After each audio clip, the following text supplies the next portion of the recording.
Good evening, ladies, gentlemen, and MVs, and welcome to a brand new podcast for Brand New Animal. I'm getting that joke out of the way now. I had to get it out of there as early as I possibly could. I'm speed running the bad jokes today. It has to be done. But anyway, I am Shadon, and yes, I am once again being visited by the Holy Ghost because it's very sunny and bright outside, even at 8 o'clock in the evening over here. Joining me as always from across the pond but close to my heart is the Soul Doctor. Hello, Shadon. Hi, fam. I hope all our friends out there are being well, safe and healthy as possible.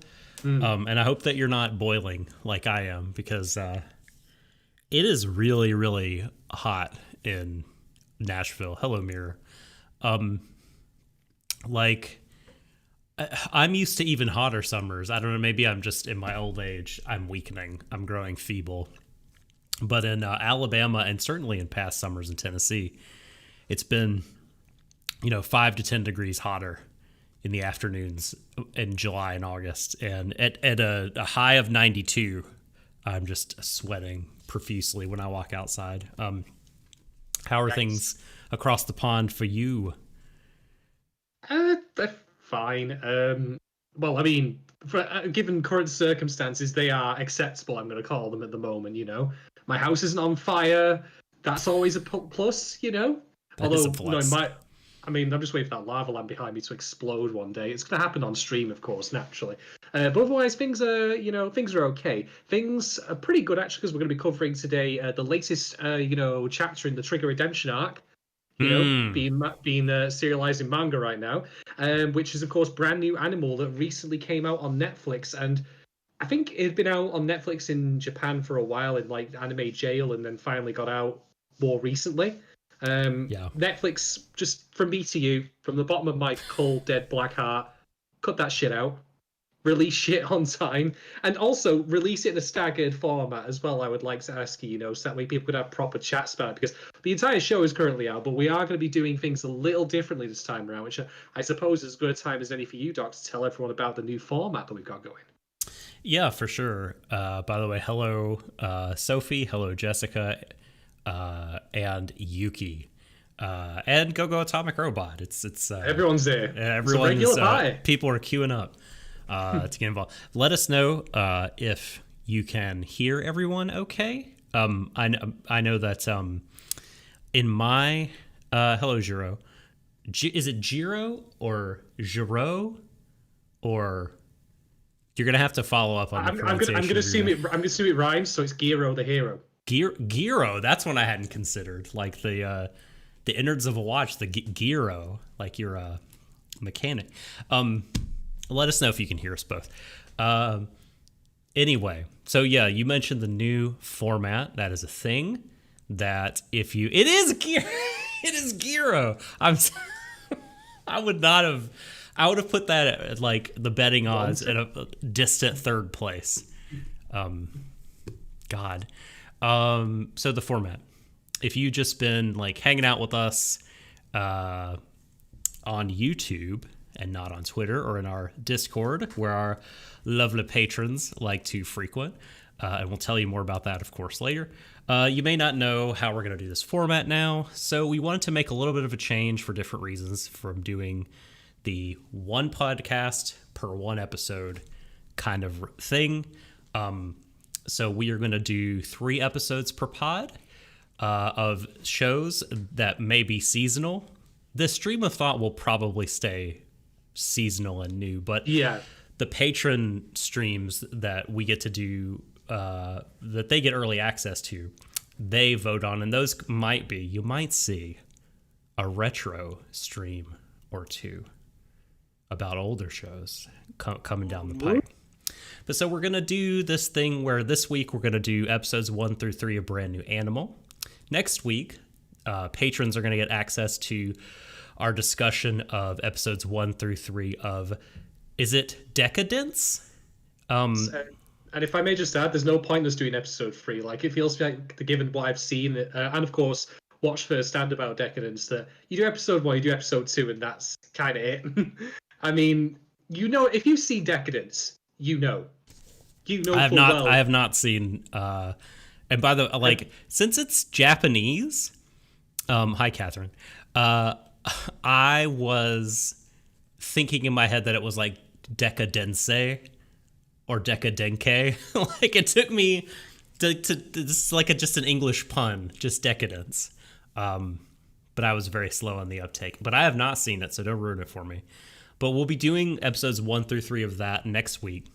And then the following week, we'll be doing episodes 1 through 3 of whatever other show that our patrons, our $5 tier patrons, vote for their watch along that they would like to do. You can get the second stream if you're a $3 patron and up. But this Deshou the third stream, we're calling it, will be for the $5 and up. So that'll be the third week, the pod we do. But then the following week, we'll jump back to Brand New Animal to do episodes 4 through 6. And you can see how the pattern will go from there. And along the way, we'll also be doing some of our requests that our $5 tier folks have asked for. We had previously been doing those as essays, but we're going to now do them as discussion pods. We've already done the first one and released it on the 2006-7 Mecha War Show, Flag, the Ryosuke Takahashi show. We both have a lot of takes about Flag. And I thought the discussion... Yeah, we came to the conclusion basically that I'm dead inside, although there's more than we didn't need to hear it. We didn't need to do it. We already knew that going in. That's a trivial conclusion. But patrons seem to like that a lot. It's gone over really well, so we're going to stick to doing the requests in that format. And if you'd like to listen to those, you'll want to get in on the $3 tier or higher. Like I said, Flag is already out now. We're going to be doing Barakamon for our patron Mirror, who requested that.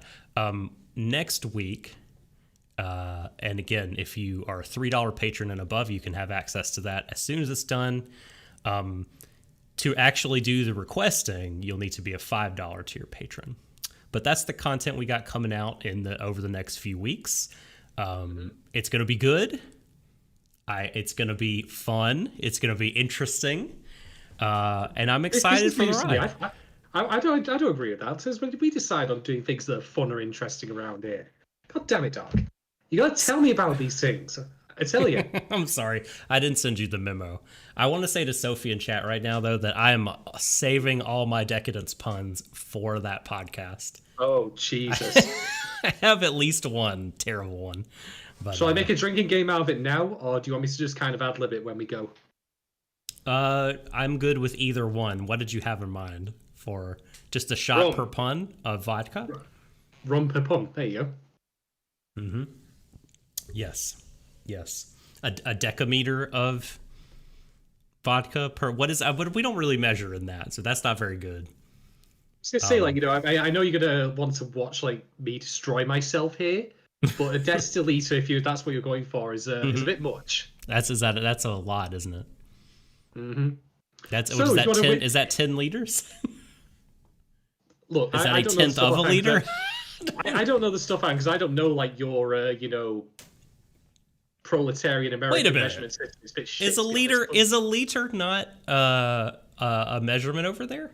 Do you not have liters? I don't know what deciliters are, I think, because I've seen you specify. Anyway, we get off track. But we really are.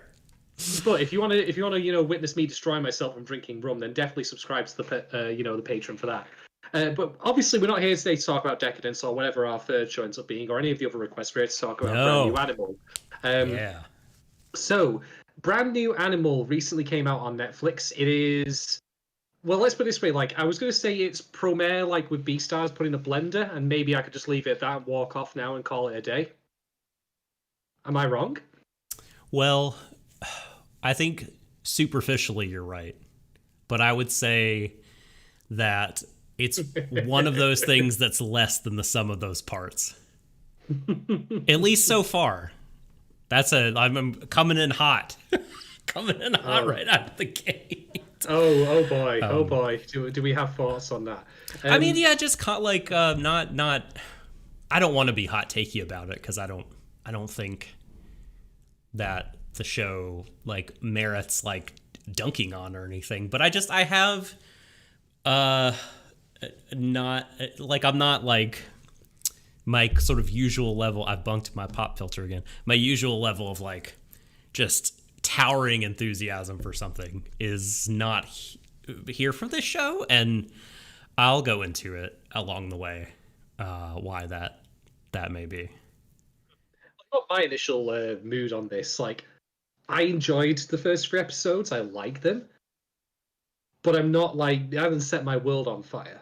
And I think part of that for me is like a function of the fact that you and I, well, you more recently than I, as far as the first time watching goes, but you and I like recently both have watched Promare, Mhm. and I think there's an inevitable like comparison. When you go through all Trigger's works, like, okay, I've gone from Premiere and that was just incredible. Like, it was like a sugar rush from start to end. And then you come to this and it's a much more slow, still very Yeah. vibrant. Don't get me wrong, but I think that that's always going to be a function like where you're working off your own like experience of like previous works from the same creators. Yeah, and So and also you mentioned Beastars, and I mean that's a comparison you can't help but make. I mean, at least I couldn't help but make it. Maybe that's not exactly fair. And then coming from Premiere, that's a work that just oozes Hideyuki Imaishi. And this, like, while the director Yo-Yo Shinari sort of said, like, he helped keep us on schedule and things like that. Like, this is Yoshinari's thing, so this is a lot less like Premiere, Gurren Lagann, Ludico, and more like things like Little Witch Academia, which, I don't think it's a bad thing. I'm not saying that it's a bad thing. It's just going to be different. Like you said, if you are really kind of strongly connecting this and comparing it to something like Premiere. But I'm going to try to, I will say I enjoyed it more the second time through when I watched these episodes today than the first time through. After I had read some interviews and kind of maybe found a different framework to look at this thing through than I had been previously. So yeah, we'll get into all that, but yeah, my overall impression is that it is good, and I do want to see more, especially because I've been like to get a little bitty bit spoiled in terms of very broad conceptual things that are to come just from reading those interviews. So when we link them or talk about them, be warned that there are spoilers in them. But just sort of knowing what the creators were thinking about and knowing what's to come is exciting. So I'm curious to see where it will go. yeah, and I think that the time spent in these 3 episodes is certainly not wasted. I think the show already at this point has ideas and he's trying to get them across. But I think that they feel very broad stroke ones rather than necessarily specifics about the characters, even though we learn certain things, for example, about the lead character who is absolutely not a Tanuki. She insists she is not a Tanuki. Never mind And that yet. she's not even, and yet she insists she's not even a beast man. That would, of course, be Michiru. Even like though we learn specific things about her, like I think the broad themes and ideas don't necessarily apply directly to her right now. Like it's painting broad brush ideas about like the way that this city works. But I'll get this other quip out of the way now. Like we've learned since Brand New Animal came out that Trigger have been contracted by Netflix and CD Projekt Red to do the Cyberpunk 2077 anime. Wait, I haven't learned that. That's news to me. So there's going to be an anime? Interesting. Yeah, yes. And, well, maybe and in some way BNA like feels like, I mean, come on, look, we're saying this in like this city called Anima City, and it's got this unique element about it of like people blending like something that's not quite human with something that's, like, I wonder how this thing could relate to Cyberpunk. Impossible. I don't see the comparison or the contrast there. But I'll say this, like, at least, I'm not like Trigger. They tend to have a kind of cartoony like attitude to a lot of their stuff. Totally. And I'm not sure how that's going to work with a cyberpunk anime, to be quite honest. That's a good point. Yeah. I mean, we'll see, and that's the thing that worries me as well. Like, 'cause Brand New Animal is Netflix exclusive, and I can't help but wonder if Netflix, in their finite wisdom, are starting to do things like where, oh, okay, you know what? We'll contract out like these companies to do shows for us, with no appreciation for letting them do what they do best. I mean, don't get me wrong, like a Cyberpunk 2077 anime in its own right could be quite good.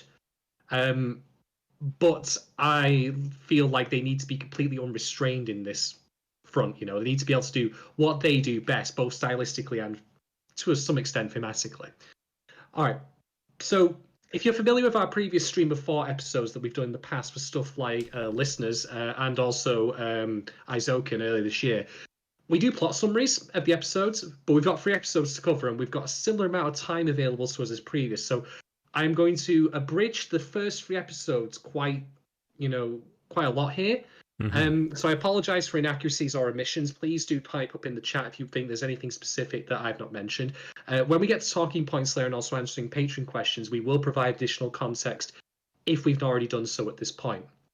And as we go through, Doc is also going to give us some information on the creatives of the show as well. Yeah, I can start that right now just before we get into it, since if you think that's a good idea. I think that's a great idea. Okay.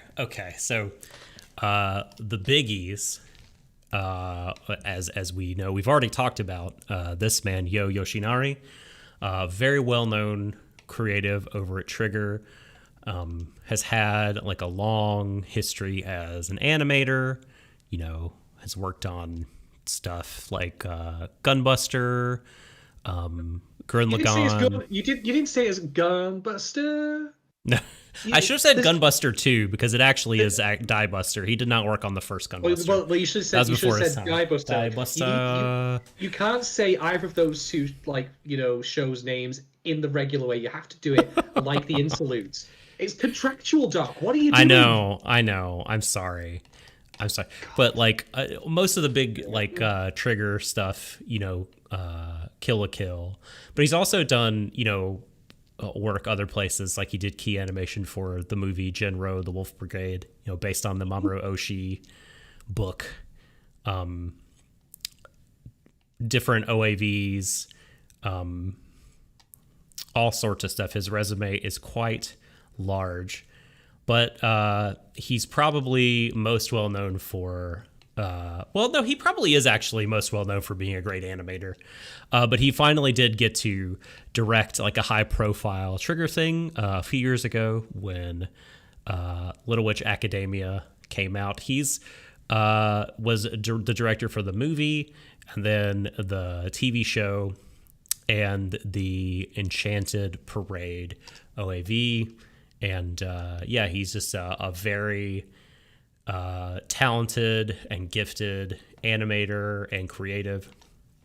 The series composition, the head writer of BNA is Kazuki Nakashima. And this person also has quite a nice resume in terms of being the head writer, was the head writer of Gurren Lagann and Kill la Kill. Worked on the scripts for all 25 episodes of Kill la Kill as well. Worked on the scripts for 17 of those Gurren Lagann episodes.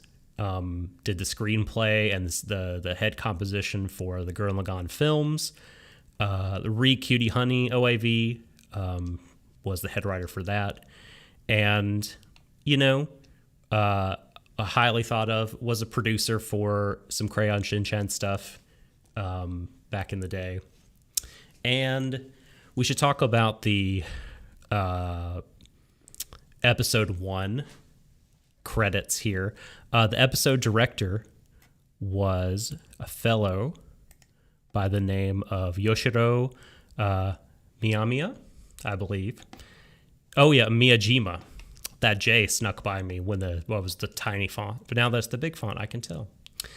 Episode director of the first episode, and is going to be the director for episode 6 of BNA and the storyboarder for that episode as well. Was the episode director for episode 6 of Darling in the Franxx. Moving right along, JoJo's Bizarre Adventure, Golden Wind episode director. And any episodes of JoJo's Part 5? What's that? Any particular episodes of JoJo's Part 5 that's mentioned there? Oh, Golden Wind episode 18 was the only one. Worked a lot with Yoshinari on Little Witch Academia TV. Is the episode director for 5 of those episodes, and directed a few episodes of Kisniver as well, and Gridman, actually, episodes 1, 6, and 12. Nice. Yeah, and so that's Yoshiro Miyajima, who directed the episode. And the storyboarder for the first episode of Brand New Animal is none other than Hiroyuki Imaishi, the man who is synonymous with Trigger, the director of Gurren Lagann and Kill la Kill and Space Patrol Ludoko and Promare. Sort of probably, I don't know, Trigger has a ton of like well-known and recognized people, but like when I think of Trigger and sort of what the spirit of Trigger is, I think of Imaishi and his work. I think after the success of Promare, I think like that's even redefined what people think of Trigger a little bit, because make no mistake, Promare was a smash hit. Mm-hmm. Like everyone fucking loves it, and with good reason, I would argue. So it's funny how like as time has gone by, okay, they're obviously still known as the Kill la Kill guys. They're still like, you know, known as the Gurren Lagann guys. We could go on about that kind of stuff, but then Promare comes along. It's absolutely huge. Everyone loves it, and that's what they're known for now, I'd say. Like, certainly in the more recent consciousness, particularly if you're a more casual anime fan. And the fact that I'm now delineating that means that I think that myself not as a casual anime fan, and that's it. I'm done. This is a dark realization for you. Yeah. Although, one more person... Oh, go ahead. No, you go ahead. I was going to say, when I'm talking about Trigger's history here, I'm going to get to a reference in a little bit. You know which one I'm talking about, where episode 1 does actually pay homage to a Trigger OG. Oh, cool. Yes. I'm trying to rack my brain. Who would it... Well, I'll let you tell me. I'll be surprised when you tell me, because I can't remember the scene. So one other person I thought it will be interesting to shout out. So reading this Yo Yoshinari interview at OtaQuest, and we'll put the link in the show notes, but if you just Google OtaQuest Yoshinari interview, it'll pop up. There's a person that Yoshinari-san talks about called, I believe it's pronounced Genice, is Genice, and not Guinness, but I could be wrong. Genice Chan, someone who is a like Chinese-Canadian artist who lives in Vancouver, but they did the concept art and were like really had a big hand in like creating the look and feel of the world of this show. And I'll just read Yoshinari's answer to the question, how influential were they was Chan in creating the project. Yoshinari says, this time, in order to find staff who could create the image of Anima City, we looked overseas. Chief among those we saw was Janice, whose work we liked the most. The majority of scenes have, in one way or another, her input. Among them is her sense of color. For example, in the first episode, Janice's vision is strongly reflected in pink color at dawn and in the red and blue areas behind the alley that Michiru and Ogami argue in. At first, I was only planning to request her art related to the image board, but I ended up asking her also to work on the original draft of the characters, and the company that Janice works for, Giant Ant, produced the ending of the show, which I'm just going to now put my cards right here on the table and say the ED better than the OP. ED fucking rules. Yeah, I'm with you on that. I really am. Rules. And if you wanted to look up Janice's work, I believe you could find it at it's a pun, like it's like Janice, and then the last 3 letters of Janice are the first 3 letters of ice cream. It says genicecream.com, and you can see her work there, and that's her Twitter handle as well if you're interested in keeping up with what she's up to. Well, good on her for replenishing the world's limited supply of synthwave background art, because we've now got more of it. Yes. We've got more of it. We now. were running low. We don't have to import from Sailor Moon anymore. We've got plenty more to start putting into YouTube synthwave compilations. And by God, that's a cannibalistic culture, but that's a different discussion for a different time. Okay, so that takes us on to the episode summary. So I'm going to bridge this. This will be short because things like it's an episode 1. It sets the stage. we learn who the characters are basically. But so Michiru, the not Tanuki, is hitching a ride to Anima City. Why is Anima City, you might wonder? We get a Promare-esque kind of news report thing explaining that Anima City, this is at some point later in the episode, was set up 10 years ago, and it's where Beastmen live in peace and quiet. If you've ever read the X-Men comics, and God knows I'm bringing it up, then basically it's Genosha. It's the same kind of place. If you've not read the X-Men comics, my God, I probably look even more nerdy than I usually do, but here we are. So she's hitching a ride there, and by hitching a ride, I mean literally hiding out on top of, I think it's a bus that's driving past it. It's across this lake. But there are anti-beastmen, bounty hunters of some sort, who basically intercepts, like, you know, beastmen trying to make it to Anima City, and so they catch up to her and start attacking her, which leads to a pretty cool action scene. I mean, it's Trigger doing action scenes. At this point, if it weren't good, and that's the more exceptions to the rule, like, you know. But it looks great. But they force Michiru off the bus and down into the woodlands nearby. And they've got us surrounded. But then help arrives. You're about to say something, so I'll let you say it. I have a question. You're trying to bottle that up. You really are. I have a question. So I think I know the answer, and the answer is because those humans are stupid and bigoted and full of shit. But just thinking about it logically, if you really disliked a group of people and you wanted them out of your life, why would you interfere with their immigrating out of your town into a different one? There's a million and one reasons I could probably come up with in universe to explain that. Like, oh, my tax dollars are going to Anima City. No, thank you. Oh no, that's a great point. That's actually a fantastic point. And you know, there's either or the low hanging fruit of they're just shitheads that, you know, get their jollies from beating up. There's a million and one reasons. Or it could be a scam, orchestrated by the Mink. You know, it's definitely established in these episodes that. You know, people pay off beastmen to commit crimes against their fellow beastmen. I mean, this show's like core theme is man's inhumanity to manimal. So there you go. I've been on that one. It's true. I enjoyed it. So anyway, you did rightly bring up the Mink, and she intervenes along with some of her colleagues, saves Michiru's life, takes her in a boat across to Anima City. And she's there. She's made it. Why is she trying to get to Anima City, though? We will find out soon enough. But for the moment, she takes part in a festival. And this is like the point where all of like the Beastmen come out. It all looks very ominous at the start. But then they're just having a good time. They're drinking Fireball, which in no way is like, you know, the like. There's many Mac Ronalds and similar, you know, similar like McDenny's kind of like, you know, not quite, but you know what they are. Product placement stuff in it.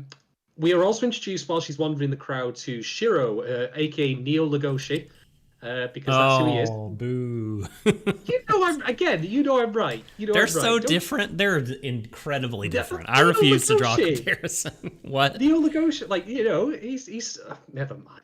Anyway, you get my point. So he's a giant, like, silver wolf-looking dude who's crying about. He's actually shedding tears, like he's at the joy of like seeing all of the beastmen just having a good time at this festival. Literally crying in the club. Right there, because the club has come outside, and we have Ogami just weeping on the dance floor. So good.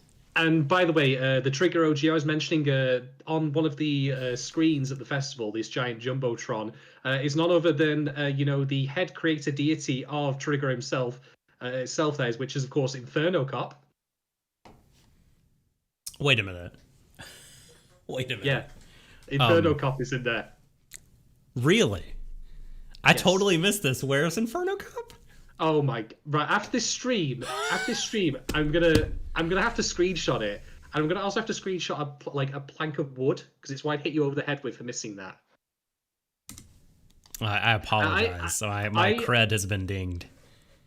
Well, my credit's a little dinged as well, because I'll just answer Dorian's comment there in the chat. By the way, Sophie, you could totally post a link for that site in the chat. Oh, well, yeah, I mean, I'm not sure if the permissions are set up to let you, but I'm going to work on figuring that out while Shadon talks here. Yeah, I actually haven't seen Little Witch Academia yet because I'm bad and terrible. It's Sorry, fun. It's cool. but It's really it, fun. it's on the list Sure. that is as thick Yes. as like a Yes. Tolstoy novel at this point. But it's on that list nonetheless. So Dorian's pointed out for those who might be listening to this later that there are a bunch of Little Witch Academia cameos in there of the characters as Beastmen. Nothing Ooh. more obvious than that I've seen. Like there's no Kill la Kill or even Promare. Although I feel 90% certain when we get to talk of episode 3 that there is a visual reference to Promare. A very subtle and kind of odd one, but I'll mention anyway. And you can also expect a Promare joke from me later as well. But anyway, yeah, so Mitru's enjoying the festival and everything seems pretty hunky-dory. Like she's in, Beastman Paradise. This is where they get to live free of fear and oppression, like from humans. And oh no, suddenly there's a bombing at the festival. What's Oh going on here? Oh no. no. Oh dear. So this is also, I should note, as a plot point for later. Her wallet is stolen while she's actually at the Mm-hmm. festival by this monkey, which is important because it contains her student ID. Just keep that in mind for later. So chaos ensues, like the entire place is evacuated. What follows at a later point is that Shiro actually tracks down the person who planted the bomb, who I was a think you beastman. can. By the way, I started. I think you should be able to post the link. I was checking, and the only place I could find a reference to blocking links was, was not checked. Was not checked. And hot takes in the chat about LWA being Trigger's best work overall. This is gonna sound like okay. You know what? Never mind. Forget it. I don't want to sound oppositional because I'm totally good with that opinion. It's just, I don't know. I don't know. I don't even know if it would make it in like the top 5 for me if you included Gurren Lagann as a Trigger work. I'm sorry, I was just laughing then because you looked like you were really, really struggling. You were about to like put like that just to Yeah, try to. yeah, but it's very charming and very good, very funny. It's like it's actually kind of important that they did it. I think to have like a change of pace from their work. That sort of I don't know that whole like Kill la Kill, Luluco, Gurren Lagann, like to and have it be like universally sort of good, right? I mean, because they did other things between Kill la Kill and the current era, but like they were very like not really like some people liked them, some people didn't. And I can't remember if it was before or after Kisniver, but anyway, it was important for diversifying their catalog. But please continue, Shadon. What's the summation? I will. So again, I'm abridging things a lot here, so I apologize. I will. There's one or two scenes I'll mention at the end that I've not brought up yet. But Shiro does indeed track down the person. I think he's another wolf actually, or at least a hound of some description, who set the bomb. And Mitru is with him, follows him, and what we find out is that there's also other beastmen there, one of whom is a deer. That would be Neo Lewis. Sorry, I'm getting all the jokes out of the way here. I thought of it too. Well, to be fair, Neo Lewis also suffers a Lewis-like fate in this scene, unfortunately. Which, yeah, exactly. So, okay, this show thus far, okay, we've got this thing of hey, people trying to get to a safe sanctuary place, and all that, and then Shiro goes completely apeshit on these guys as they're trying to shoot him, including this giant lion dude. And I was thinking that's the Beast King from One Punch Man. I'm glad he's still getting work. Oh, he reminded his the sort of what's the word I'm looking for? The ratio of the length of his torso and arms to his legs just made me think of Potemkin. Was definitely thinking of big grappler fighting characters. Well, he got bodied like a grappler, that's for sure. No, because to harsh. continue the fighting game references, Shiro starts actually doing Hokuto no Ken combos on these guys. I'm talking about the video game, the basketball combos. So he knocks the ever-living crap out of him, including ripping Neo Lewis's antlers off. Holy shit! And he's about to kill them, but Mitru intervenes. And despite her protesting, Shiro refuses to stop. but then there's like this flash of blue fire from her that kind of puts the issue to bed. And she's basically, he said to her early in the episode that, I will protect all beastmen. And she's like, well, doesn't this include these here? By the way, what? No. I does my imitation of his brain. You've caught me. Why can't? But why? Why can't I kill them? But they mentioned as well, these beastmen, that they were hired by anti-beastmen groups to do this. So there's things to discuss with that, of course. One thing I'll mention is that there's also a scene earlier in which we meet the mayor of Anima City, who I'm fairly certain is meant to be one of those like bald cats. I'm not 100% on that. The ones that like are really, I don't know, freakish. I mean, I love all cats, but like, let's not pretend that they don't look. Oh, you're talking about the mayor? Yeah, I'm. Yeah, That's what she was like. She's talking with someone whose name I forget. I think he's like meant to be one of the big sponsors of Anima City. I think he's not the president of the US. He's a big shot though. That's that much I know. I think he's like, is he like the mayor, or she referred to him as? Did she refer to him as prime minister? He's some sort of official of the human city near them, I guess. I don't know.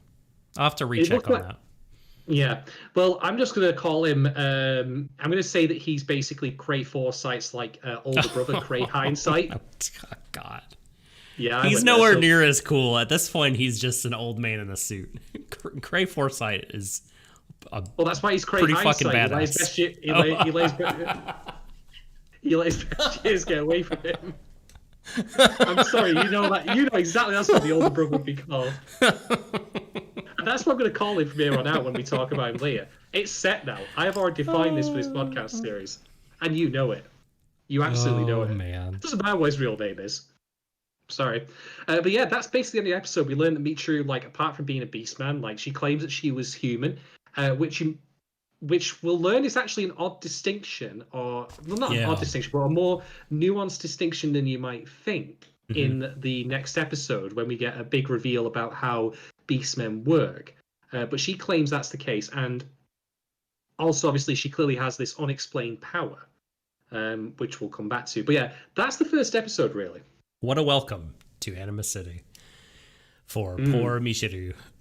So episode 2, really quickly, wanted to say that the episode director for episode 2 was Noboru Furukawa, who doesn't really have, according to Anime News Network, a ton of other credits. The only other credit that they have, apart from a couple of episodes directed of this show, is the production assistant for the Enchanted Parade OAV for Little Witch Academia.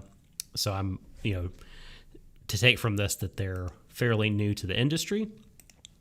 Someone who's not new to the industry did the storyboards for the second episode. There's actually 2 credits. There's Nakano Kodai, but they don't really have anything for their ANN bio. But the other credit for the episode 2 storyboard is Masahiko Otsuka, who has like a massive resume and has done a ton of really important stuff for both Trigger and Gainax. And to my mind, the biggie for Otsuka is that he's the director of Furikuri. Yeah, and Furikuri, extremely important. He was the episode director of the first and last episode and is credited as the director straight up. According to ANN.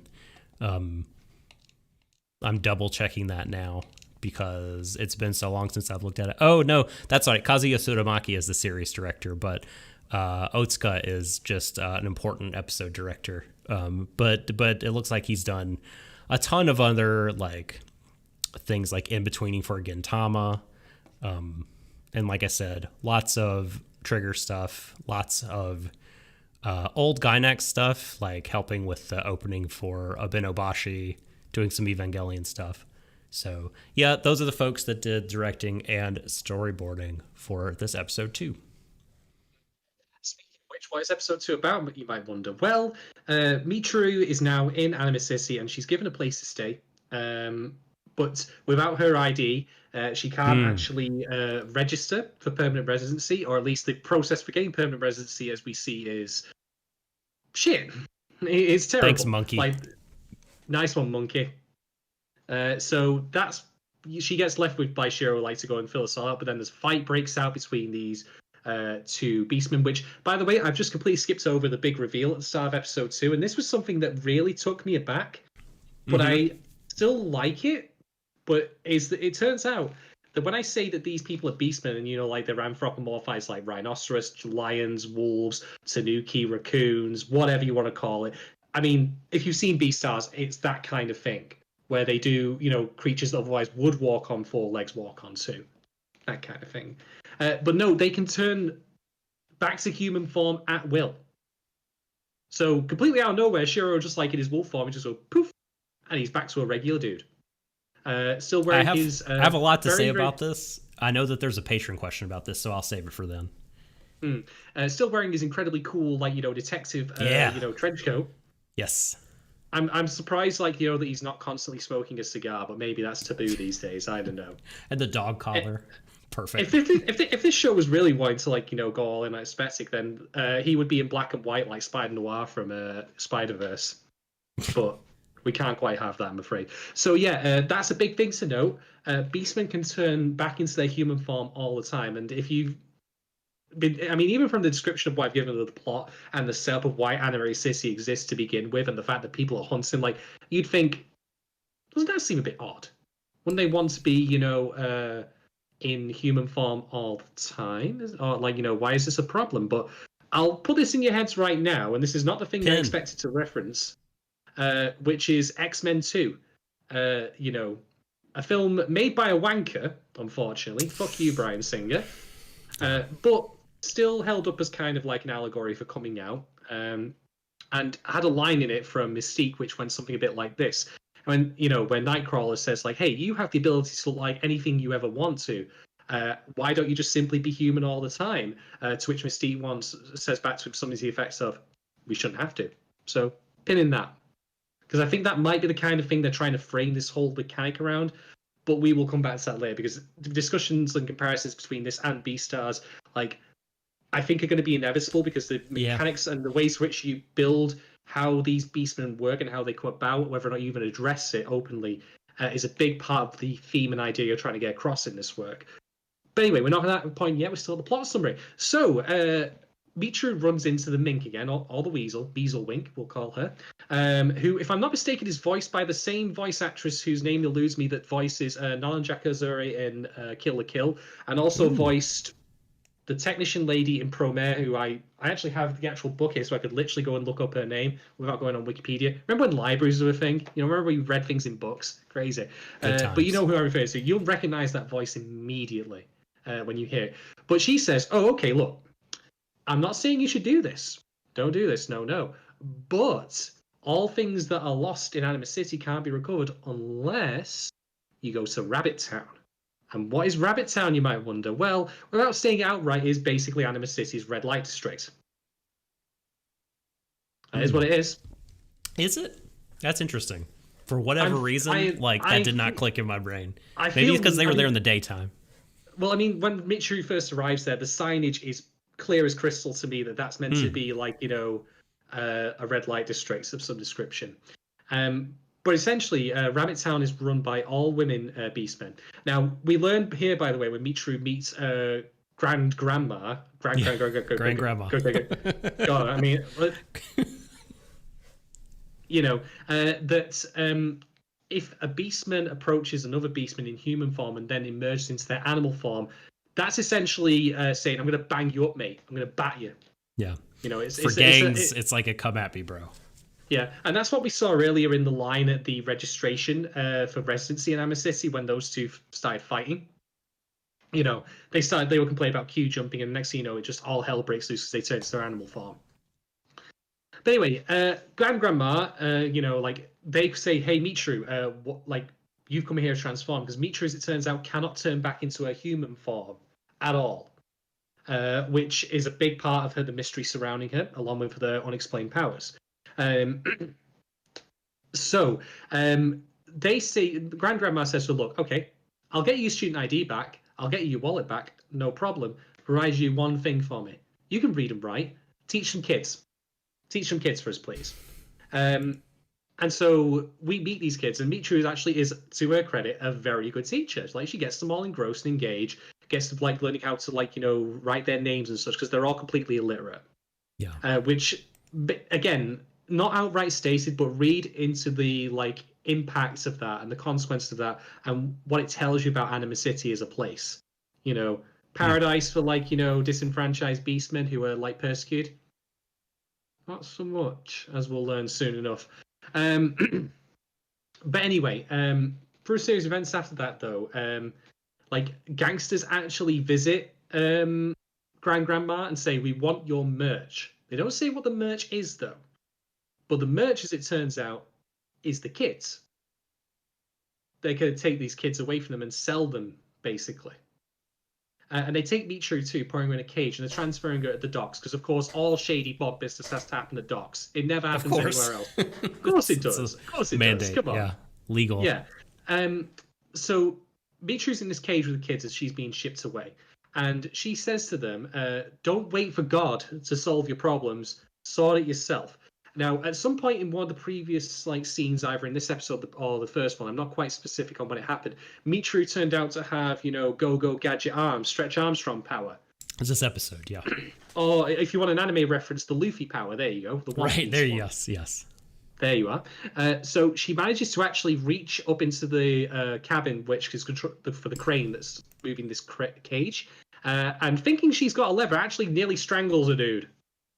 Whoops. Yeah. But in the end, she manages to free the kids by causing the cage to crash. But she's surrounded by the gang, the Grandma's gang, and is almost killed. But Shiro intervenes and takes them all out. At which point, Grandma surrenders. Yay! So that's all nice, that's pretty good. But what happens is that, like, Michiru's Grandma is being led off by the police, like, starts yelling, like, "Why did you let this happen? Why did you do this to your children?" She said, "They're not our children. They're just orphans and strays." So we're doubling down again on that, hey, maybe this place ain't so good after all idea. But she also points out that, hey, women don't have it easy in Anima City. Like, when you've got no other options, what else do you do? Which, I'm going to put my cards on the table right now. No justification for what she did at all. Not in the slightest. And I'm not even talking just in terms of we don't see so much of like what hardship they're under. It feels very abridged, which I think is kind of a negative element of this, and it makes me wonder if this show could have had more episodes, like to flesh this out a bit more. But it's minor.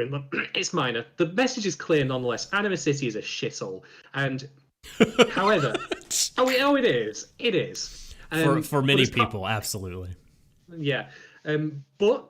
True to her word, Grandma does actually give Michiru back her wallet and her ID, which she presents to Shiro. And it's clear as crystal written on there, species human. We also then learn, I think it might be at the start of the next episode, or at least possibly at the end of this one, Shiro actually sniffs the ID card because he has like an incredible sense of smell and determines that, yep, that's a scent of a human on there that's been on there for the majority of the time. We also get to see what Michiru looks like when she was human, and we get a sequence of flashbacks where we see a friend of Michiru's spontaneously out of nowhere turn into a beastman, and then the same fate befalls Michiru herself. Her friend is taken away. Now, I already know who that friend is, sort of, or at least that they will come back later. Right. Spoiler, unfortunately. This is the nature of dealing with this kind of show when it's already been released in one go. But yeah, that's the end of that episode. Like, Shiro now believes Michiru's tale that she has been, against her will, turned into a beastman. What is not clear at this point, by the way, which I think is something to note, is it's not clear how beastmen come about in general. Does it happen like at puberty, that kind of thing? Is the X-Men mutant, X-gene thing? We don't know. Well, they show those little kids becoming beasties. You're right. You are correct. I guess, actually, yes. and Shiro is under the impression, when he says "ningen wa ningen, jujin wa jujin," like humans are humans, beastmen are beastmen. That's why he doesn't believe like that this kid, Michiru, could have been a human before, because you just are born that way.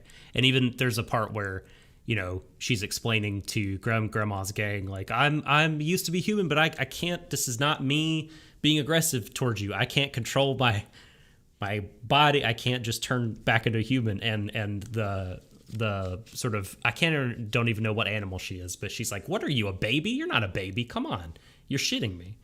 So all this leads me to believe that you just are a beast person from birth. Saying beast man for all these people feels odd, but you're a beast person from birth. You're only a beast if you work out. Just saying. Also, God, are you familiar with McGruff, the crime dog? Yes. He's in the show. Are you? Yeah.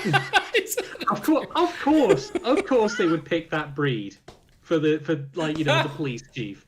Of course they would. It's incredible. Unless I was still there, if it was in the very first episode of Dragon Ball Z, like the very, very first Oh, one. yeah. Yeah. That confused me as a kid. They're like, okay, this guy's crashed to space, and there's a fucking dog police. I was like, what?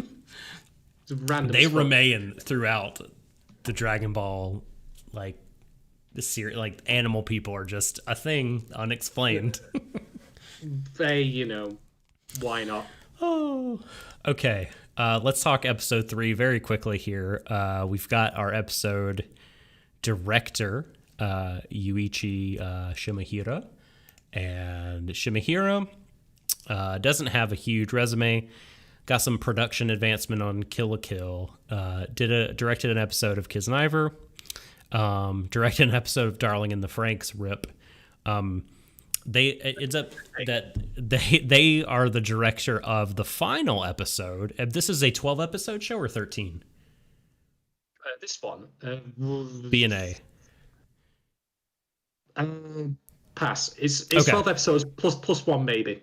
Okay. Well, if this is in fact 12, then this person, Shimahira, directs the finale, and other trigger things are on here. Some Little Witch Academia credits, which is where I assume that Shimahira became more acquainted with Yoshinari. And the storyboarder for this episode is Daisen Komatsuda. And Komatsuda has a much bigger resume, got a fair bit of key animation and storyboarding. This person also was the director do you remember? Do I remember? So like maybe 3 or 4 years ago, there was like a all CG mecha show called Babuki Buranki.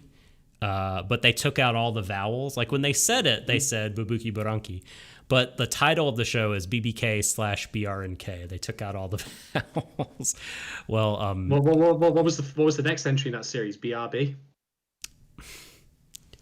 You're very fired for that comment. Please leave right now. I'll finish this solo.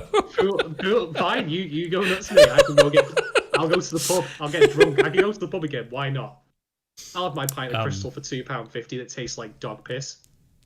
Anyway, moving on. Oh, yeah. So, also lots of Attack on Titan.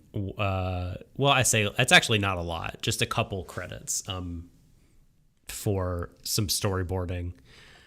Full Metal Alchemist key animator, that's cool. An in-between animator for the production IG side of things on Furikuri. So I'm not seeing any other, let's say, some Little Witch Academia and Kill la Kill, of course. Lots of credits for Kill la Kill for storyboarding, episode direction, and key animation. I don't see a director credit right offhand besides the Babuki Buranki. Shadon. Erica 7. Erica 7. Hey. Please don't tell me you directed. Please don't tell me you did the third OP, because in that case that doesn't count. The third OP is crap. He did the key animation for the third OP. and for 7 other episodes. But he also directed and assisted with the animation on an episode 38. So this person's been around for, at least 15 years, if not longer. That third OP is rough. Like that is a Friday afternoon before finishing time job. Like, when you're desperate to go out, go get drunk, and you're just like, you know what? fuck yeah, I don't give a shit. It's crap. One of the only crap things about that show, anyway. That show does not have a lot of crap aspects, but actually, the probably the most kind of relevant credit, since this person was the storyboarder for episode 3 of this Trigger show, is that they help with storyboards on Premiere. Hey, so, this is like 7 people, but I mean, to be one of those for that movie is pretty cool. So that's Daisen Komatsuta. All right then. So the synopsis for episode 3. So, Michiru is actually locked away by Shiro in a library somewhere in what might be, I think, City Hall, because he recognizes that her having this like spontaneous beastman disease is gonna cause people to lose their shit if they find out about it. You just mind your own business. The next thing you know, you turn into, I don't know, a cocker spaniel. Oh, great! I didn't ask for that. You don't even turn into something good, for that matter. You've turned into an axolotl. Congratulations. Oh, geez. Very useful. Yeah, they're in the Beastmen Cooperative, which is where she's staying and where he happens to hang out a lot of the time.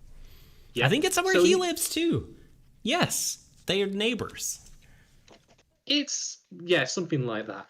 So, he locks her away, but the mayor then pays him a visit, and Michiru, actively develops this bird voice again, because she seems to be transforming into many different animals, and blows away the barricade that keeps her held there. So the mayor comes to learn of her identity and also learns what's going on and says, okay, look, keep it down on the low. Fair enough.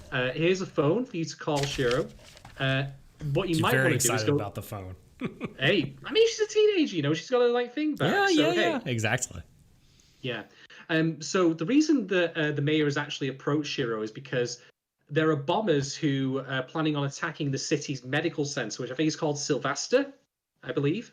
It is. It's like Silver Star, but put into the Japanese Suruvasta pharmaceuticals. Yeah. So I need to know, the Sylvester Medical Tower looks a hell of a lot like the command tower that Cray Foresight uses in Promare. The shape of it is almost it's almost identical. I'm like, some ominous shit's going to go down there. And so anyway, ominous shit goes down there. Yes. Yes. Right.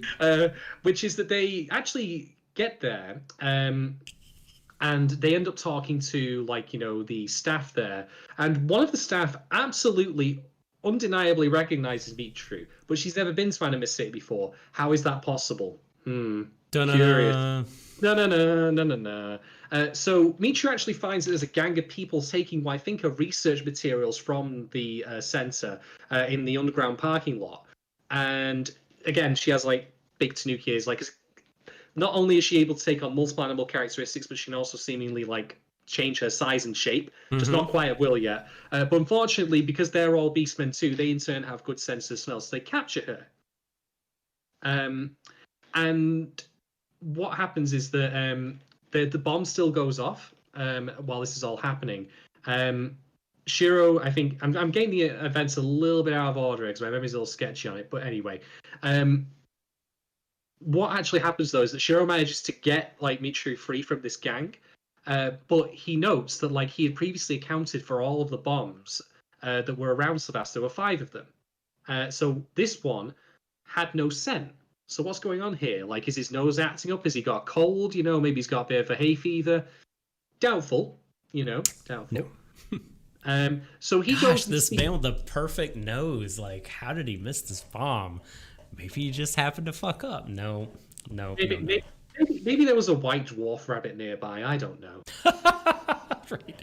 We should do the godly power of his nose. It's quite something. It's almost like time travel. You could just see the past unfolding before you with one whiff. And one of my favorite lines is when McGruff tells one of the Sylvester guys, the analysis of this whiff will be used in a court of law against you. So this whiff can be held as evidence for your crime. Checks the nose, man. Awesome. The nose always knows. It's true. It's true. So Shiro confronts the two doctors that we saw earlier, one of whom is a fucking rhino, Mm. which is actually the name of this episode, Rhino Melancholy. And he's like, fuck this, I'm out of here. So he tries taking on Shiro, despite the fact he's like humongous at this point. While the other one, who is a chameleon, like makes off with Mitru by grabbing her with his tail, takes her to the roof, and he's giving the usual like, I want $50 million, and I want a helicopter, and I want an all-you-can-eat vacation, and some really nice place that sells margaritas. That bit might have been made up by me. I apologize. He let down the species by like just not attempting to blend in at all. No camouflage. Like, you're a chameleon. Come Mitru, on. why are you levitating, and why do you have no neck? Exactly. And he's like doing, I'm fine. Don't worry about me. I'm just gonna float out of here. I'm good. See you later. Well, what happens next is that Mitru actually does manage to escape, but she ends up falling over the side of the building. And in my own like alternate headcanon, what I would have done for this episode if I were writing it, I'd have had Shiro jump after her, which he does still do, but I've had to spontaneously develop the power of a flying squirrel, so he's just falling, looking back up, and he's like, "Oh, you son of a bitch!" But no, he manages to catch her, and he manages to break their fall, although he is still injured from this. He's not completely immortal. In the fight that he had with the rhino, by the way, he breaks the rhino's horn off. Yeah, that was quite something. Do you think there's anything to the like sort of, you know, Ogami like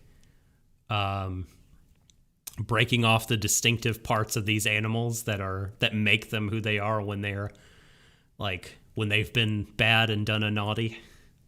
Well, I think that this is something we'll get to when we discuss the idea of presenting yourself as a beastman or a human.